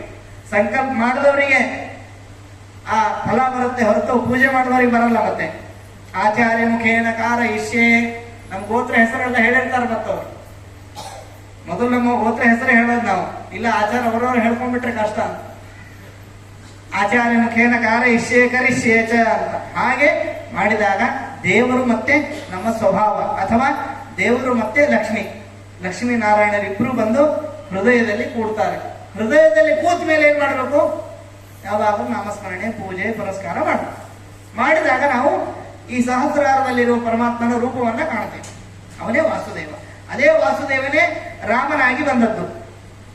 ವಾಸುದೇವ ಅನಂತ ಮಹಿಮ ವಿಭೀಷಣ ಪ್ರಿಯ ದೋಷ ಕಳೆಯುವ ದೇಶ ಪುಷ್ಕರಣೀಶ ಕೇಶವ ದಾಶರಥಿ ಶ್ರೀ ಶ್ಯಾಮ ಸುಂದರ. ಇದನ್ನೇ ಹೇಳಿದ ಸಿದ್ಧಾಂತ ಇದು. ರಾಮಚಂದ್ರ ಅಂದ್ರೆ ವಾಸುದೇವನ ರೂಪ. ಯಾವ ವಾಸುದೇವ? ಪ್ರದ್ಯುಮ್ನ, ಸಂಕರ್ಷಣ, ಅನಿರುದ್ಧ, ನಾರಾಯಣ ವಾಸುದೇವ. ಅಂದ್ರೆ ಮೋಕ್ಷದಲ್ಲಿ ಆನಂದವನ್ನ ಕೊಡುವವ. ಯಾಕೆಂದ್ರೆ ಮೋಕ್ಷಕ್ಕೆ ಬರ್ರಿ ಅಂತ ಹೇಳಿದ ರೂಪ ಅದು. ನಾವ್ಯಾರು ಹೋಗದೇನೆ ಬಹುಶಃ ಸಾಯಂಕಾಲ ಏನೋ ಸ್ವೀಟು ಮತ್ತೊಂದು ಇನ್ನೊಂದು ಆಸೆಗೆ ಇಲ್ಲೇ ಉಳಿದ್ವಿ, ಕರ್ಕೊಂಡು ಹೋಗ್ಲಿಲ್ಲ. ಯಾರ್ಯಾರು ಹೋಗಿದ್ದಾರೆ. ಕತ್ತೆಗಳು ಹೋಗಿದವಂತೆ, ಬೆಕ್ಕು, ಹುಲ್ಲುಗಳೆಲ್ಲ ಓಡ್ ಹೋಗಿದವಂತೆ ಮೋಕ್ಷಕ್ಕೆ ಕರೆದಾಗ. ನಮ್ಗೆ ಇದೇ ಮೋಕ್ಷ ಅನ್ನಿಸ್ತೇನೋ ಕೆಲವೊಮ್ಮೆ ಅನ್ಸುತ್ತಂತೆ. ಶಾಸ್ತ್ರ ಹೇಳಿದೆ, ಭೂಮಿ ಎಷ್ಟು ನಮ್ಮನ್ನ ಎಳೆಯುತ್ತೆ ಅಂದ್ರೆ ದೇವರ ಬಳಿ ಇನ್ನೇನು ಹೋಗ್ಬೇಕು ಅನ್ನೋ ಸಮಯದಲ್ಲೇ ಎಳೆಯುತ್ತಂತ. ಅಲ್ಲಿವರೆಗೆ ಎಳೆಯೋದಿಲ್ಲ ನಮ್ಮನ್ನ. ಕೆಟ್ಟ ಕೆಲಸ ಮಾಡುವಾಗ ಎಳೆಯೋದಿಲ್ಲ ಭೂಮಿ, ಅಟ್ರಾಕ್ಷನ್ ಮಾಡೋದಿಲ್ಲ. ಒಳ್ಳೆಯ ಕೆಲಸ, ದೇವರ ಕೆಲಸ ಮಾಡ್ಲಿಕ್ಕೆ ಹೋಗ್ರಿ, ಶ್ರೇಯಾಂಸಿ ಬಹು ವಿಘ್ನಾನಿ. ಇದು ಹನುಮಂತ ಮತ್ತು ಭೀಮಸೇನ. ಇನ್ನೂ ಅನೇಕ ಪ್ರಸಂಗಗಳಿವೆ ಭೀಮಸೇನ ದೇವರದ್ದು. ಜೀವನದಲ್ಲಿ ಹೇಗಿರ್ಬೇಕು ಅಂತ ಹನುಮಂತ ತೋರಿಸಿದ್ದು. ಯುದ್ಧ ಮಾಡಿದನೋ ಇಲ್ಲೋ ಅಂತ ಅನಿಸ್ಬೇಕು. ಅಲ್ಲಿ ಹೋಗಿ ಹೊಡೆದು ಬಂದ ಅಂತ ಅಷ್ಟೇ ಗೊತ್ತು ನಮಗೆ. ಭೀಮ ಏನಂದ, ಹೊಡೆದ್ರೆ ಹಿಂಗೆ ಹೊಡಿತೀನಿ ನೋಡ್ರಿ. ಅದರಲ್ಲೂ ವೇದದ ಮೇಲೆ ಏನಾದರೂ ಅಪಚಾರ ಮಾಡಿದರೆ, ವೇದಕ್ಕೆ ಅಪಚಾರ ಮಾಡಿದರೆ ನೀವು ಯಾರೂ ಉಳಿಯಲ್ಲ. 100 ಅಲ್ಲ, 10 ಲಕ್ಷ ಅಲ್ಲ, ಕೋಟಿ ಜನ ಬಂದರೂ ಉಳಿಸಲ್ಲ ದೇವರು, ಭೀಮಸೇನ ದೇವರು. ಅದಕ್ಕೆ ಹನುಮಂತನ ನೆನೆದ್ರೆ, ಭೀಮಸೇನ ದೇವರನ್ನ ನೆನೆದ್ರೆ ಏನಾಗುತ್ತೆ ಅಂತಂದ್ರೆ ಒಳ್ಳೆ ಬುದ್ಧಿ ಬರುತ್ತೆ ಅಷ್ಟೇ. ಒಳ್ಳೆ ಬುದ್ಧಿ ಬಂದ್ರೆ ಕೆಲಸ ಮಾಡ್ಕೋಬೇಕು. ಕೈಯಲ್ಲಿ ಅಕ್ಕಿ ಇದೆ, ನೀರಿದೆ, ಬೆಂಕಿ ಇದೆ, ಏನ್ ಮಾಡ್ಲಿ, ಹಸಿವಾಗ್ತಿದೆ ಅಂತ ಕೂತ್ರೆ ಆಗಲ್ಲ. ಏನ್ ಮಾಡ್ಬೇಕು, ಅಕ್ಕಿಗೆ ನೀರು ಹಾಕಿ ಬೆಂಕಿ ಮೇಲಿಟ್ರೆ ಅನ್ನ ಆಗುತ್ತೆ. ಹೆಂಗಿಡೋದು, ಅಕ್ಕಿಯನ್ನ ಬೆಂಕಿಗೆ ಹಾಕಿ ನೀರನ್ನ ಬೆಂಕಿಗೆ ಹಾಕಿದ್ರೆ ಅನ್ನ ಆಗುತ್ತಾ? ಮಧ್ಯದಲ್ಲಿ ಪಾತ್ರೆ ಬೇಕು, ಅದೇ ಈ ದೇಹ. ಅಕ್ಕಿ ಇದೆ, ಬೆಂಕಿ ಇದೆ, ನೀರಿದೆ, ಮಧ್ಯದಲ್ಲಿ ಒಂದು ಪಾತ್ರೆ, ಅದೇ ಪಾತ್ರ ಅಂದ್ರೆ ಯೋಗ್ಯತೆ. ಅದನ್ನು ಕೊಟ್ಟಿದ್ದಾನೆ ಅಂದ್ರೆ, ಮತ್ತೆ ಹಿಂದಿನ ಕಾಲದಲ್ಲಿ ಏನು ಗ್ಯಾಸ್ ಖಾಲಿ ಆಗೋ ಮಾತು ಇದ್ದಿದ್ದಿಲ್ಲ. ಈಗ ಸ್ವಲ್ಪ ಗ್ಯಾಸ್ ಮತ್ತೊಂದು ಇನ್ನೊಂದು ಖಾಲಿ ಆದ್ರೆ ಭಯ. ಅದಕ್ಕೆ ಮೊದಲೇ ಇನ್ನೊಂದು ಇಟ್ಕೊಂಡಿರ್ತೀವಿ ನಾವೀಗ. 15 ದಿವಸ ಇದೆ ಅನ್ನೋ ಸಮಯಕ್ಕೇನೆ ಎಲ್ಲ ತಂದಿಟ್ಕೊಂಡಿರ್ತೀವಿ. ಹಾಗಾಗಿ ಆ ರೀತಿ ಯೋಚನೆಯಿಂದ ಯತತೋಪಿ ಹರೇ ಪದ ಸಂಸ್ಮರಣೆ ಸಕಲಂ ಯಘಮಾಶು ಲಯಂ ಪ್ರಜತಿಯ, ತಕ್ಷಣದಲ್ಲಿಯೇ ಹರಿಯ ನಾಮಸ್ಮರಣೆಯಿಂದ ಮಾಡಿದ ಪಾಪಗಳೆಲ್ಲ ಹೋಗುತ್ತೆ. ನಾಮಸ್ಮರಣೆ ಮಾಡಿದ ತಕ್ಷಣ ನಮಗೇನು ಬರುತ್ತೆ ಅಂದ್ರೆ, ಮಾಡಿದ್ದೆ ಅನ್ನೋದ್ರೆ ನಾನು ಅಂದ್ಬಿಡ್ತೀವಿ, ಅಲ್ಲಿಗೆ ಮತ್ತೆ ಹೋಯ್ತು, ಮತ್ತೆ ಪಾಪಗಳೆಲ್ಲ ಅಂಟ್ಕೊಂಡು ಬಂದ. ಯತತೋಪಿ ಹರೇ ಪದ ಸಂಸ್ಮರಣೆ, ಪರಮಾತ್ಮನ ಪದದ ಸಂಸ್ಮರಣೆ. ಪದ ಅಂತಂದ್ರೆ ಅವನು ಮಾಡಿದ ಶಾಸ್ತ್ರಗಳನ್ನ, ಅವನು ಹೇಳಿದ ಮಾತುಗಳನ್ನ, ಅವನು ನಡೆದ ದಾರಿಯನ್ನ, ರಾಮಚಂದ್ರನ ದಾರಿಯನ್ನ ಸಂಸ್ಮರಣೆ. ಬರೀ ಸ್ಮರಣೆ ಅಲ್ಲ, ಸಂಸ್ಮರಣೆ. ಚೆನ್ನಾಗಿ ಸ್ಮರಣೆ ಮಾಡಿದಾಗ ಸಕಲಂ ಹಿ ಅಹಂ ಆಶು ಲಯಂ ರಜತಿ, ಮಾಡಿದ ಎಲ್ಲಾ ಪಾಪಗಳು ಹೋಗುತ್ತೆ. ಇದು ಬರೀ ಆಚಾರ ಹೇಳಿದ್ದಲ್ಲ ನೋಡ್ರಿ. ಆಚಾರರು ಸಾಮಾನ್ಯ ಜನರಿಗೆ ಏನ್ ಕೊಟ್ಟರು ಅಂತ ನಾವು ಚಿಂತನೆ ಮಾಡುವಾಗ, ಇದು ಗರುಡ ಪುರಾಣದಲ್ಲಿ ಕೃಷ್ಣ ಹೇಳೋ ಮಾತಿದು. ಕೃಷ್ಣೇತಿ ಮಂಗಲಂ ನಾಮ ಯಸ್ಯ ವಾಚಿ ಪ್ರವರ್ತತೆ ತಸ್ಯ ಭಸ್ಮೀ ಭವಂತ್ಯಾಶು ಮಹಾಪಾತಕ ಕೋಟಯ. ಕೃಷ್ಣ ಎಂಬ ಹೆಸರು ಯಾರ ಬಾಯಲ್ಲಿರುತ್ತೋ, ಹರಿ ಎಂಬ ಹೆಸರು ಯಾರ ಬಾಯಲ್ಲಿರುತ್ತೋ ಅವರ ಎಲ್ಲ ಪಾಪಗಳು ಸುಟ್ಟು ಹೋಗುತ್ತೆ. ನಾವು ಪಾಪಗಳು ಸುಟ್ಟು ಹೋಗಲಿ ಅಂತ ದೇವರ ಮುಂದೆ ಹೇಳ್ತಾ ಇದ್ರೆ ಒಂದು ಎಚ್ಚರಿಕೆ ಬರುತ್ತೆ, ಏನಂದ್ರೆ ನಾವು ಪಾಪಿಗಳು ಅಂತ ಜ್ಞಾನ ಬರುತ್ತೆ. ನಾವು ಪಾಪಿಗಳು ಅಂತ ಜ್ಞಾನ ಬಂದ್ರೆ ಪರಿಹಾರ ಮಾಡ್ಕೊಳ್ಳಿಕ್ಕೆ ಕರ್ಮವನ್ನು ಮಾಡ್ತೀವಿ. ಇಲ್ಲ ನಾವು ಪುಣ್ಯವಂತರು ಅಂತ ಜ್ಞಾನ ಬಂದ್ರೆ ಹೆಂಗಿದ್ರು ಪುಣ್ಯ ಇದೆ ಅಂತ, ಕೆಲವು ಪುಣ್ಯ ಬೇಡ ಅಂತ ಹೇಳ್ತಾರೆ, ಕೆಲವು ಬೇಡವಾದ ಪುಣ್ಯನೂ ಇರುತ್ತೆ, ಅದನ್ನ ಬಿಡ್ಲೇಬೇಕು ನಾವು. ಅದಕ್ಕೆ ನಾವು ಯಾವುದೋ ಏನೋ ಗೊತ್ತಿಲ್ಲ, ಯಾವ ಪುಣ್ಯ ಬೇಕು ಯಾವ ಪುಣ್ಯ ಬೇಡ ಏನೂ ಗೊತ್ತಿಲ್ಲ ನಮಗೆ. ಯಾಕೆಂದ್ರೆ ಏನೂ ತಿಳ್ಕೊಂಡೇ ಇಲ್ಲ. ಅದಕ್ಕೆ ಏನ್ ಮಾಡ್ಬೇಕು, ಕಾಯೇನ ವಾಚ ಮನಸ ಇಂದ್ರಿಯೈರ್ವ ಬುದ್ಧಿಯ ಆತ್ಮನ ಅನುಸೃತ ಸ್ವಭಾವ ಕರೋಮಿ ಯದ್ಯತ್ ಸಕಲಂ ಪರಸ್ಮೈ ನಾರಾಯಣಾಯೇತಿ ಸಮರ್ಪಯ. ಯಾರಿಗೆ ಅರ್ಪಣೆ ಮಾಡಿದ್ರೆ ಇದೆಲ್ಲ ಸರಿ ಹೋಗುತ್ತೆ. ಇದು ಯಾವುದೋ ಒಂಚೂರು ನೋಟ್ ಹರಿದೋದು ನೋಡ್ರಿ ಅಂತ ಬ್ಯಾಂಕಿನವ್ರಿಗೆ ಕೊಟ್ರೆ ಓಕೆ, ಅಂಗಡಿಯವ್ರಿಗೆ ಕೊಟ್ರೆ ನಡೆಯೋದಿಲ್ರಿ ಅಂತ. ಹಂಗೆ ನಮ್ಮ ಈ ಜೀವನದ ಫಲ ಅದು ಒಂದು ನೋಟ್ ಇದ್ದಂಗೆ. ಈ ಕೆಲವು ಕಾಯಿನ್ ಇರ್ತಾವೆ ಹೋಮದಾಗಿದ್ದು, ಅದನ್ನ ಪ್ರವಚನದ ಮಂಡಿಗೆ ಹಾಕೋದು. ಈ ಕೆಲವರೆಲ್ಲ ಕೆನಡಾ ಕಾಯಿನ್, ದುಬೈ ಕಾಯಿನ್ ಎಲ್ಲ ಹಾಕ್ತಾರೆ ಪ್ರವಚನಕ್ಕೆ. ಆಮೇಲೆ ಏನೋ ತಪ್ಪು ತಿಳ್ಕೋಬೇಡಿ, ಮತ್ತೆ ಬ್ಯಾಂಕಲ್ಲೂ ನಡೆಯದ ನೋಟುಗಳನ್ನ ಆಚಾರ್ಯಕ್ಕೆ ಕೊಡೋದು, ಹಾಗೆಲ್ಲ ದಾನ ಮಾಡಬಾರ್ದು. ಉದ್ದಾಲಕ ಅವನು ಹೀಗೆ ಮುರುಕು ಚಂಬು ಹರಕು ಬಟ್ಟೆ ದಾನ ಮಾಡುವಾಗ ಮಗ ಕೇಳ್ತಾನೆ ನಚಿಕೇತ, ಅಪ್ಪ ಹೀಗೆ ದಾನ ಮಾಡಿದ್ರೆ ಆನಂದ ನಾಮ ತೇಲೋಕಾಹ, ಎಂದಿಗೂ ಆನಂದವಿಲ್ಲದ ನರಕಕ್ಕೆ ಹೋಗ್ತೀರಿ ಅಂತ. ಅದಕ್ಕೆ ದಾನ ಕೊಡುವಾಗ ವಸ್ತು, ವ್ಯಕ್ತಿ, ಸಮಯ, ಸಂದರ್ಭ ಸರಿಯಾಗಿರ್ಬೇಕು. ತುಂಬಾ ಚಳಿ ಆದಾಗ ತಣ್ಣೀರು ಕೊಟ್ರೆ, ಕೋಲ್ಡ್ ವಾಟರ್ ಕನ್ನಡದಲ್ಲಿ ಹೇಳಿದ್ರೆ ಅರ್ಥ ಆಗಲ್ಲ, ತಣ್ಣೀರು ಅಂದ್ರೆ ಸಾಮಾನ್ಯ ನೀರೇ, ಕೋಲ್ಡ್ ವಾಟರ್ ಕೊಟ್ಬಿಟ್ರೆ ಅವ್ನು ಚಳಿ ಆಗ್ತಿದೆ ಅಂತ ನಾವು. ಅಂದ್ರೆ ಸಂದರ್ಭವು ಬಹಳ ಸೂಕ್ತವಾಗಿರಬೇಕು. ಅದಕ್ಕೆ ಎಲ್ಲಿಯೂ ನಡೆಯದ್ದು ಅಂತ ಗೊತ್ತಾದ್ಮೇಲೆ ಅದನ್ನ ಯಾರಿಗೂ ಕೊಡ್ಲಿಕ್ಕೆ ಹೋಗ್ಬಿಟ್ರೆ ಅನಿವಾರ್ಯ. ಅದು ಬಿಟ್ಟರೆ ಬೇರೆ ಗತಿ ಇಲ್ಲ ಅಂದ್ರೆ ಕೊಡ್ರಿ. ಆದ್ರೆ ತಗೊಳ್ಳೋರಿಗೆ ಆ ತಗೊಂಡ ಮೇಲೆ ನಿಮಗೆ ಫಲ ಕೊಡುವ ಶಕ್ತಿ ಇರಬೇಕು. ಅದೆಲ್ಲ ದೊಡ್ಡವರಿಗೆ ಮಾತ್ರ ಸಾಧ್ಯ, ಅಪರೋಕ್ಷ ಜ್ಞಾನಿಗಳಿಗೆ, ದಾಸರಿಗೆ ಎಲ್ಲ ಸಾಧ್ಯ. ನಮ್ಮ ನಿಮ್ಮಂತಹ ಪಾಮರರಿಗೆ ಅದು ಆಗೋದಿಲ್ಲ. ಈ ಜಗನ್ನಾಥ ದಾಸರಿಗೆ ಒಬ್ಬ ದಾನ ಮಾಡಿದ್ನಂತೆ, ಹರಕ ಚೊಂಬು ಅಲ್ಲ ಮುರುಕು ಚಂಬು ಹರಕು ಬಟ್ಟೆ ಅವನ ಹತ್ರ ಇದ್ದಿದ್ದೇ ಅಷ್ಟು. ಅದನ್ನು ತಗೊಂಡು ಅವನಿಗೆ ಪುಣ್ಯವನ್ನ ಕೊಟ್ಟರಂತೆ ಜಗನ್ನಾಥಾಸನು. ಅಂಥವ್ರಿಗೆ ಸಾಧ್ಯ ಅದು. ಹಾಗಾಗಿ ಕೊಡುವಾಗ ಸರಿಯಾಗಿ ಕೊಡ್ರಿ. ಆಮೇಲೆ ಕೆಲವರು ಈ ಆಚಾರ್ಯ ಮಧ್ವರು ಒಬ್ಬನಿಗೆ ಹುಣಸೆ ಬೀಜವನ್ನ ಕೊಟ್ಟರು, ಅದು ಅವನಿಗೆ ಅನಂತ ಸಂಪತ್ತಾಯಿತು ಅಂತ ಹೇಳ್ತಾರೆ. ಅದು ನೋಡ್ರಿ, ಅದು ಇನ್ನೂ ವಿಚಿತ್ರ. ಕೊಡೋದು ಬೇರೆ ವಸ್ತು, ಅದು ಆಗಿದ್ದೇ ಬೇರೆ. ಅಂದ್ರೆ ಅದು ಕೊಡುವವರ ಮೇಲೆ ಡಿಪೆಂಡ್ ಆಗಿದೆ. ಒಬ್ರು ಯಾರು ಹೇಳ್ತಿದ್ರು ಸ್ವಾಮೀಜಿಗಳು, ಮಧ್ವಾಚಾರ್ಯನಿಗೆ ಇದು ನಮ್ಮ ಸ್ವಾಮೀಜಿಗಳಲ್ಲ, ಮಾಧ್ವ ಸ್ವಾಮಿ ಯತಿಗಳಲ್ಲ, ಬೇರೆ ಯಾರೋ ಸ್ವಾಮಿಗಳು. ಅವರು ಮಧ್ವಾಚಾರ್ಯರ ಶಕ್ತಿಯನ್ನು ಹೇಳ್ತಾ ಇದ್ರು. ಅದು ಹೆಂಗ್ ಬಂತು ಅಂತಂದ್ರೆ ಅದು ಮೇಲಿಂದ ಬಂತು ಅಂತ ಅವ್ರು ಹೇಳಿದ್ದು ನೋಡ್ರಿ. ಮೇಲಿಂದ, ಎಲ್ಲಿಂದ ಅಂತಂದ್ರೆ ಅದು ಸ್ವರ್ಗದ ಮೇಲಿದೆ ಆ ಶಕ್ತಿ ಅಂತ. ಹಯಗ್ರೀವ ದೇವರು ತಮ್ಮ ಅಮೃತ ಹಸ್ತದಿಂದ ಜ್ಞಾನದ ಅಮೃತವನ್ನ ಯಾವಾಗಲೂ ಸುರಿತಾ ಇರ್ತಾರಂತೆ. ಅದನ್ನ ಮೊದಲು ತೆಗೆದುಕೊಳ್ಳುವವರು ವಾಯುದೇವರು. ಅದಕ್ಕೆ ಸುಮ್ಮನೆ ಶಕ್ತಿ ಬರೋದಿಲ್ಲ. ಅದಕ್ಕೊಂದು ಉದಾಹರಣೆ ಕೊಟ್ಟರು ಅವರು. ಯಾವುದು ಅಂತಂದ್ರೆ, ಈ ಒಣಗಿದ ಕಡ್ಡಿ ಇತ್ತು, ಅದನ್ನ ಚಿಗುರಿಸಬೇಕು ವೇದ ಮಂತ್ರದಿಂದ, ಹೂ ಬರೆಸ್ಬೇಕು ಅದರಲ್ಲಿ. ಅದನ್ನ ಮಧ್ವಾಚಾರ್ಯರು ಅದನ್ನ ಹಿಡಿದುಕೊಂಡು ಹೂವನ್ನ ಬರೆಸಿದ್ರಂತೆ. ಹೂ ಬಂತಂತಲ್ಲಿ ಚಿಗುರ್ತಂತದ್ದು. ಇದು ಹೆಂಗೆ ಅಂತಂದ್ರೆ, ಇದು ನೀವು ಪ್ರಾಕ್ಟೀಸ್ ಮಾಡಿದ್ರೆ ಬರುತ್ತೆ ಅಂತ ಅನ್ಕೋಬೇಡ್ರಿ. ಇದು ಪ್ರಾಕ್ಟೀಸ್ ಮಾಡಿದ್ರೆ ಬರೋದಲ್ಲ, ಇದು ಮೇಲಿಂದ ಬರಬೇಕು. ಮೇಲೆ ಅಂದ್ರೆ ಪರಮಾತ್ಮನೇ. ಯಾಕೆಂದ್ರೆ ಸಾಮಾನ್ಯವಾಗಿ ದೇವರು ಎಲ್ಲಿದ್ದಾರೆ ಅಂದ್ರೆ ಯಾರು ತೋರಿಸಲ್ಲ ಹಿಂಗೆ. ಯಾಕೆಂದ್ರೆ ಇಲ್ಲಿದ್ದಾನೆ, ಎಚ್ಚರ ಇಲ್ಲ ನಮಗೆ. ದೇವರು ಅಂದ್ರೆ ಮೇಲೆ, ನಾನು ಅಂದ್ರೆ ಇಲ್ಲಿ. ಹೃದಯದಲ್ಲಿ ಜೀವ ಇದೆ, ಜೀವದಲ್ಲಿ ಪರಮಾತ್ಮ ಇದ್ದಾನೆ. ಆದರೂ ದೇವರು ಅಂದಾಗ ನಾವು ಮೇಲ್ ತೋರಿಸ್ತೇವೆ. ಯಾಕೆಂದ್ರೆ ಯಾವಾಗಲೂ ಎತ್ತರದಲ್ಲಿದ್ದಾನೆ ಪರಮಾತ್ಮ. ಮೇಲ್ ಕೂತು ನಮ್ಮನ್ನ ನೋಡ್ತಾ ಇದ್ದಾನೆ ಅಂತ. ವಿಶ್ವತಶ್ಚಕ್ಷು ವಿಶ್ವತೋ ಬಾಹು, ಎಲ್ಲ ವಿಶ್ವದಲ್ಲೆಲ್ಲ ಅವನ ಚರ್ಯಗಳು ನಡೀತಾ ಇರುತ್ತೆ. ಅವನು ನಮ್ಮನ್ನ ನೋಡ್ತಾ ಇದ್ದಾನೆ. ಹಾಗೆ ದೇವರು. ಆಮೇಲೆ ಹನುಮಂತ ದೇವರು ಯಾಕೆ ಇಷ್ಟೆಲ್ಲ ಕರ್ಮವನ್ನ ಸರಿಯಾಗಿ ಮಾಡಿದ್ರು ಅಂತಂದ್ರೆ, ಒಂದು ಅವರ ಥಾಟ್ ಒಂದೇ, ಸೀತೆಯನ್ನ ರಾಮಚಂದ್ರನಿಗೆ ಒಪ್ಪಿಸ್ಬೇಕು. ಇದು ಕೆಲಸ ಅವರು. ಮಧ್ಯದಲ್ಲಿ ಎಸ್ಕೇಪ್ ಆಗ್ಬೋದಾಗಿತ್ತಲ್ಲ ಅವರು. ಯಾರು ಹೇಳಾರಪ್ಪ, ಎಲ್ಲಿ ಲಂಕೆ ಹೋಗೋದು, ಏನ್ ಕಥೆ, ಅಲ್ಲಿ ಏನಿದೆಯೋ ಇಲ್ಲೋ. ಅದು ಯಾಕೆ ಬರ್ಲಿಲ್ಲ ಅಂದ್ರೆ, ಅವರಿಗೆ ಯಾರಿಗೆ ಬರುತ್ತೆ ಗೊತ್ತಾ, ಯಾರಿಗೆ ಬೇರೆ ಏನೋ ಅಪೇಕ್ಷೆ ಇರುತ್ತೋ ಅವರಿಗೆ ಈ ಥಾಟ್ ಬರುತ್ತೆ. ಇಲ್ಲಿಂದ ಹೋಗ್ತೀನಿ ನಾನು, ಎಷ್ಟು ಕೊಡ್ತಾರೋ ಏನೋ, ಈ ರಾಮಚಂದ್ರ ಏನ್ ಕೊಡ್ತಾನೋ ಏನೋ, ಸಂಬಳ ಬೇರೆ ಮಾತಾಡಿಲ್ಲ, ಇದು ಈ ಭಯ ಇದ್ದಿದ್ದಿಲ್ಲ. ಆಮೇಲೆ ಇನ್ನೊಂದೇನು ಗೊತ್ತಾ, ಯಾರಿಗೆ ಭಯ ಇರೋದಿಲ್ಲ ಅಂದ್ರೆ, ಯಾರಿಗೆ ಬೇಡ ಅಂತ ಅನ್ಸುತ್ತೋ ಅವ್ರಿಗೆ ಭಯ ಇರೋದಿಲ್ಲ. ನೀವು ಎಷ್ಟು ಬೇಕು ಅಂತೀರೋ ಅಷ್ಟು ಭಯ ಜಾಸ್ತಿ. ಹನುಮಂತನಿಗೆ ಅದಕ್ಕೆ ಬೆಸ್ಟ್ ಕ್ವಾಲಿಟಿ ಅಂದ್ರೆ ನಿರ್ಭಯತ್ವ.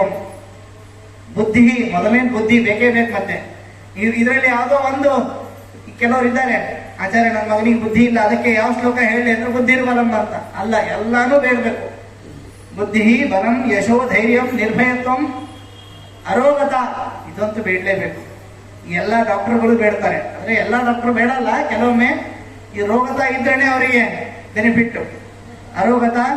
ಅದಕ್ಕೆ ಒಬ್ಬ ವೈದ್ಯನ ಬಳಿ ಹೋದ್ರೆ ಎಲ್ಲ ಕಸ್ಕೊಳ್ತಾನಂತ. ಯಾರೋ ವೈದ್ಯೋ ನಾರಾಯಣ ಹರಿಹಿ. ನಾವು ಬರೀ ವೈದ್ಯ, ನಮ್ಗೆ ಈ ವೈದ್ಯರೆಲ್ಲ ನೆನಪಾಗ್ತಾರೆ.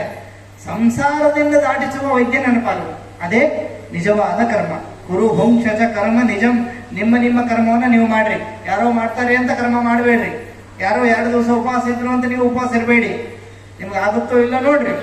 ಈ 2 ದಿವಸ ಕೆಲವರು ಉಪವಾಸ ಇರ್ತಾರೆ, ನಾಮಸ್ಮರಣೆನೇ ಇಲ್ಲ. ಹೆಂಗಾದ್ರೂ ಮಾಡಿ ಸಾಯಂಕಾಲ ತಳ್ಳೋದೆ. ಹಬ್ಬ 7 ಗಂಟೆ ಮೇಲೆ ಹೆಂಗಾದ್ರೂ ತಳ್ಳಿಬಿಟ್ರೆ ನಾಳೆ ದ್ವಾದಶಿ ಸಮೃದ್ಧ ಭೋಜನ. ಹಾಗಲ್ಲ. ನಿಜವಾಗ್ಲೂ ಒಂದು ವೇಳೆ ದೇಹ ತಡಿದೇ ಹೋದ್ರೆ, ದೇಹ ನಿಮ್ಮ ಮಾತನ್ನ ಕೇಳದೆ ಹೋದ್ರೆ, ದೇವರ ನಾಮಸ್ಮರಣೆ ನಿಲ್ಲುತ್ತೆ ಅನ್ನೋ ಕಾರಣಕ್ಕಾಗಿ ಸ್ವೀಕಾರ ಮಾಡ್ರಿ ಅಂತ ಶಾಸ್ತ್ರ. ಮತ್ತೆ ಇದನ್ನೇ ಬಂಡವಾಳ ಇಟ್ಕೋಬೇಡ್ರಿ, ಎಲ್ಲಿ ನಾಮಸ್ಮರಣೆ ಬರೀತೀನೋ ಅಂತ. ಆಮೇಲೆ ಈ ಸಮಸ್ಯೆ ಏನಂದ್ರೆ, ಉಪವಾಸದ ದಿವಸ, ಏಕಾದಶಿನೋ ಅಥವಾ ಬೇರೆ ದಿವಸನೋ, ಈ ಮಧ್ಯಾಹ್ನ ತಿಂದ್ರೆ ಸಾಯಂಕಾಲ ತಿನ್ಬೇಕು ಅನ್ಸುತ್ತೆ. ಅದಕ್ಕೆ ಮಧ್ಯಾಹ್ನ ಹೆಂಗಾದ್ರು ಮಾಡಿ ಅವಾಯ್ಡ್ ಮಾಡಿದ್ರೆ ಸಾಯಂಕಾಲ ತಾನಾಗೆ ಹೋಗುತ್ತದೆ. ಸುಮ್ಮನೆ ದಿನವನ್ನ ಕಳಿಬೇಡ್ರಿ. ಮತ್ತೆ ಉಪವಾಸ, ಹರಿಯ ಪರಮಾತ್ಮನ ಹತ್ತಿರ ವಾಸ ಮಾಡ. ದೇವರು ನಮಗೋಸ್ಕರ ಹೃದಯದಲ್ಲಿ ಉದ್ಧಾರ ಮಾಡ್ಲಿಕ್ಕೆ ಅಂತ ಬಂದು ಕೂತಾಯ್ತು. ಪ್ರಾಣೇನ ಘೋಷೇನ ಗುಹಾಂ ಪ್ರವಿಷ್ಟ. ಉದ್ಧವ ಕೇಳಿದ ಮಾತಿಗೆ ಹೇಳೋದಿಲ್ಲ. ದೇವರು ಎಲ್ಲಿದ್ದಾನೆ ಅಂದ್ರೆ ಗುಹಾಂ ಪ್ರವಿಷ್ಟ. ಅಂತಹ ಪರಮಾತ್ಮನನ್ನ ಸರಿಯಾದ ರೀತಿಯಲ್ಲಿ ತಿಳುವಳಿಕೆ ಇಟ್ಟುಕೊಂಡು ಜ್ಞಾನವನ್ನ ಸಂಪಾದನೆ ಮಾಡಿ ಭಕ್ತಿಯ ಮೂಲಕ ದೇವರನ್ನ ಪಡಿಬೇಕು. ಇದು ಹನುಮಂತ ಮತ್ತು ಭೀಮಸೇನ ದೇವರ ಮತ್ತು ಆಚಾರ್ಯ ಮಧ್ವರ ಒಂದು ಸಿದ್ಧಾಂತ. ಎಲ್ಲ ಕರ್ಮವನ್ನ ಮಾಡೋದು ಒಟ್ಟಿಗೆ, ಆದರೆ ದೇವರ ನಾಮಸ್ಮರಣೆಯೇ ಒಟ್ಟಿಗೆ. ಎಲ್ಲಾ ಕರ್ಮಗಳು ಹಳ್ಳ ಕೊಳ್ಳ ನದಿ ಕೆರೆ, ದೇವರ ನಾಮಸ್ಮರಣೆ ಸಮುದ್ರ. ಯಾಕೆ ನೀರೆಲ್ಲ ಬರೋದು ಎಲ್ಲಿಂದ? ನಾಮಸ್ಮರಣೆಯಿಂದ. ಎಲ್ಲಿ? ಸಮುದ್ರದಿಂದ. ಸಮುದ್ರದಿಂದ ಆವಿಯಾಗಿ ನೀರು ನದಿಗೆ, ಕೆರೆಗೆ, ಬಾವಿಗೆ, ಭೂಮಿಗೆ ಎಲ್ಲ ಕಡೆ ಹೋಗುತ್ತೆ. ಹಾಗಾಗಿ ಸಮುದ್ರವನ್ನ ಚಿಂತನೆ ಮಾಡುವಂತೆ ನಿಮ್ಮ ಕರ್ಮಗಳನ್ನು ಹರಿಗಾಗಿ ಮಾಡ್ರಿ. ಸರ್ವದೇವ ನಮಸ್ಕಾರ ಕೇಶವಂ ಪ್ರತಿಗಚ್ಚತಿ. ಕೇಶವಂ ಅಂತಂದ್ರೆ ಆನಂದವಾಗಿ ಇರುವ ಪರಮಾತ್ಮನನ್ನ ಕುರಿತು ಹೋಗ್ತದೆ. ಆಗ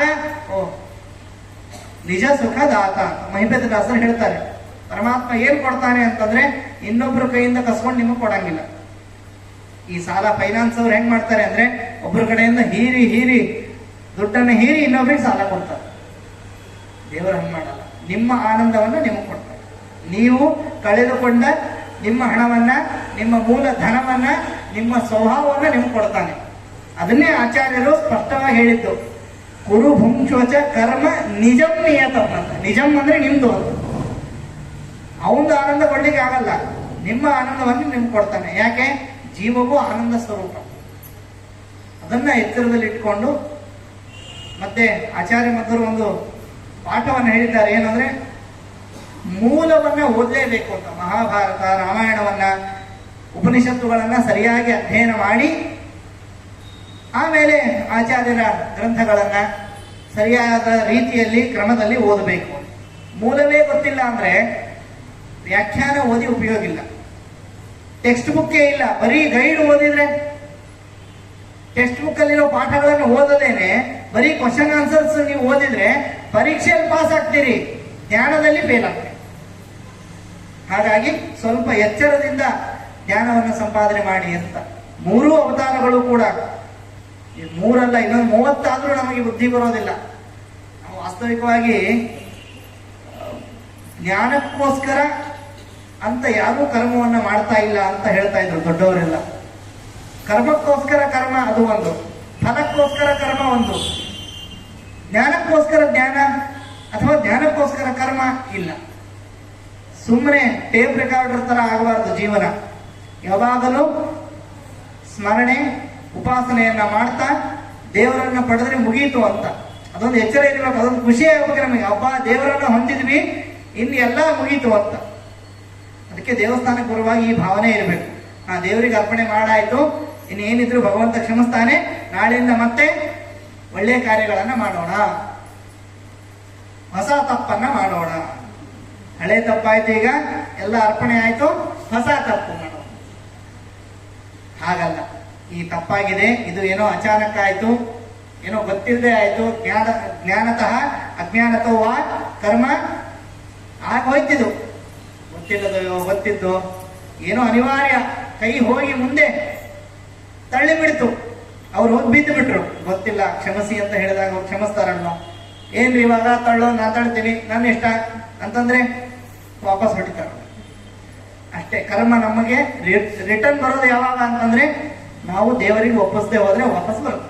ವಾಪಸ್ ಬಂದ್ರೆ ನಮ್ಮನ್ನ ಕಾಡುತ್ತೆ. ಯಾವ ಕರ್ಮ ಹೇಗಿದೆ, ಅದರ ಫಲ ಹೇಗಿದೆ ಅಂತ ಗೊತ್ತಿಲ್ಲ ನಮಗೆ. ನೋಡ್ರಿ, ಒಬ್ರು ಯಾರೋ ಹೇಳ್ತಾ ಇದ್ರು, ಇಷ್ಟು ಹೇಳಿ ಮುಗಿಸ್ತೀನಿ ನಾನು. ಏನಂದ್ರೆ ನಾರಾಯಣನೇ ಮೂಲವಾಗಿ ಅಥವಾ ಮೂಲ ನಾರಾಯಣನೇ ತೋರಿಸಿದ ಒಂದು ರಸ್ತೆ ಕರ್ಮಣ್ಯೇ ವಾಧಿಕಾರಸ್ತೆ. ನೋಡ್ರಿ, ಮಾತಲ್ಲಿ ಎಷ್ಟು ಚಮತ್ಕಾರ ಇದೆ. ನಾರಾಯಣನೇ ಹೇಳಿದ ಒಂದು ರಸ್ತೆ ಕರ್ಮಣ್ಯೇ ವಾಧಿಕಾರಸ್ತೆ. ಕರ್ಮದಲ್ಲಿ ಮಾತ್ರ ನಿಮಗೆ ಅಧಿಕಾರ, ಫಲದಲ್ಲಿ ಇಲ್ಲ ಅಂತ. ಹಂಗಂದ್ರೆ ಏನು ಅಂದ್ರೆ ಯಾವ ಕರ್ಮಕ್ಕೆ ಏನು ಫಲ ಇದೆ ಗೊತ್ತಿಲ್ಲ, ಅದಕ್ಕೋಸ್ಕರ ಕರ್ಮ ಮಾಡ್ರಿ. ನಾನು ಹೇಳಿದ ಕರ್ಮ, ಇನ್ನೊಬ್ಬರಿಗೆ ಹಿಂಸೆ ಮಾಡಬೇಡಿ, ದ್ರೋಹ ಮಾಡಬೇಡಿ, ಅಭಿಮಾನ ಜಾಸ್ತಿ ಬೇಡ, ಇಷ್ಟೆಲ್ಲ ಪರಮಾತ್ಮ ಹೇಳಿದ್ದಾನೆ. ಇಂತಹ ಕರ್ಮ ಒಳ್ಳೆಯ ಕರ್ಮಕ್ಕೆ ಫಲ ಇದೆ, ಆದರೆ ಯಾವಾಗಿದೆ ಹೇಗಿದೆ ಗೊತ್ತಿಲ್ಲ. ಅದನ್ನ ಸ್ವಲ್ಪ ನನಗೆ ಅರ್ಪಣೆ ಮಾಡ್ರಿ, ನಾನು ಕೊಡ್ತೀನಿ ನಿಮಗೆ. ನೀವೇನೋ ಒಂದು 10 ರೂಪಾಯಿ ದಾನ ಮಾಡಿದ್ರಿ, ಭಗವಂತ ಒಂದು ಸ್ವಲ್ಪ ಮನೆ ಆಗಲಿ ಅಂತ ಕೇಳಿದ್ರೆ ಭಗವಂತ ಆ ಜನ್ಮದಲ್ಲಾದ್ರೂ ಮರು ಜನ್ಮದಲ್ಲಾದ್ರೂ ನಿಮಗೆ ಮನೆಯನ್ನ ಕೊಟ್ಟೆ ಕೊಡ್ತಾನೆ. ನಿನ್ನೆ ಯಾರೋ ಹೇಳಿದ್ರೆ ಮನೆ ಕಟ್ಸಿದೀವಿ ಅಂತ, ನಾನು ಒಂದೇ ಮಾತಂದೆ, ನೀವು ಹೋದ ಜನ್ಮದಲ್ಲಿ ದಾನ ಮಾಡಿದ್ರಿ ಅಷ್ಟೇ. ಕೊಟ್ಟದ್ದು ನಿಮಗೆ ಬರುತ್ತೆ, ಕೊಟ್ಟರೆ ಬರುತ್ತೆ. ಮತ್ತೆ ಕೊಟ್ಟದ್ದು ನಿಮಗೆ ಬರಬೇಕಾದ್ರೆ ಕೊಡಬೇಕು. ಇದು ಆಚಾರ್ಯರ ಮೂಲ ಸಿದ್ಧಾಂತ, ಇದು ಬದುಕುವ ಮಾರ್ಗ. ಹೀಗೆ ಬದುಕಿದರೆ ಎಲ್ಲರಿಗೂ ಶ್ರೇಯಸ್ಸಾಗುತ್ತೆ ಅಂತ ಹೇಳ್ತಾ ಶ್ರೀಕೃಷ್ಣಾರ್ಪಣಮಸ್ತು. ಹರೇ ರಾಮ ರಾಮ ರಾಮ ಹರೇ ಹರೇ, ಹರೇ ಕೃಷ್ಣ ಕೃಷ್ಣ ಕೃಷ್ಣ ಹರೇ ಹರೇ.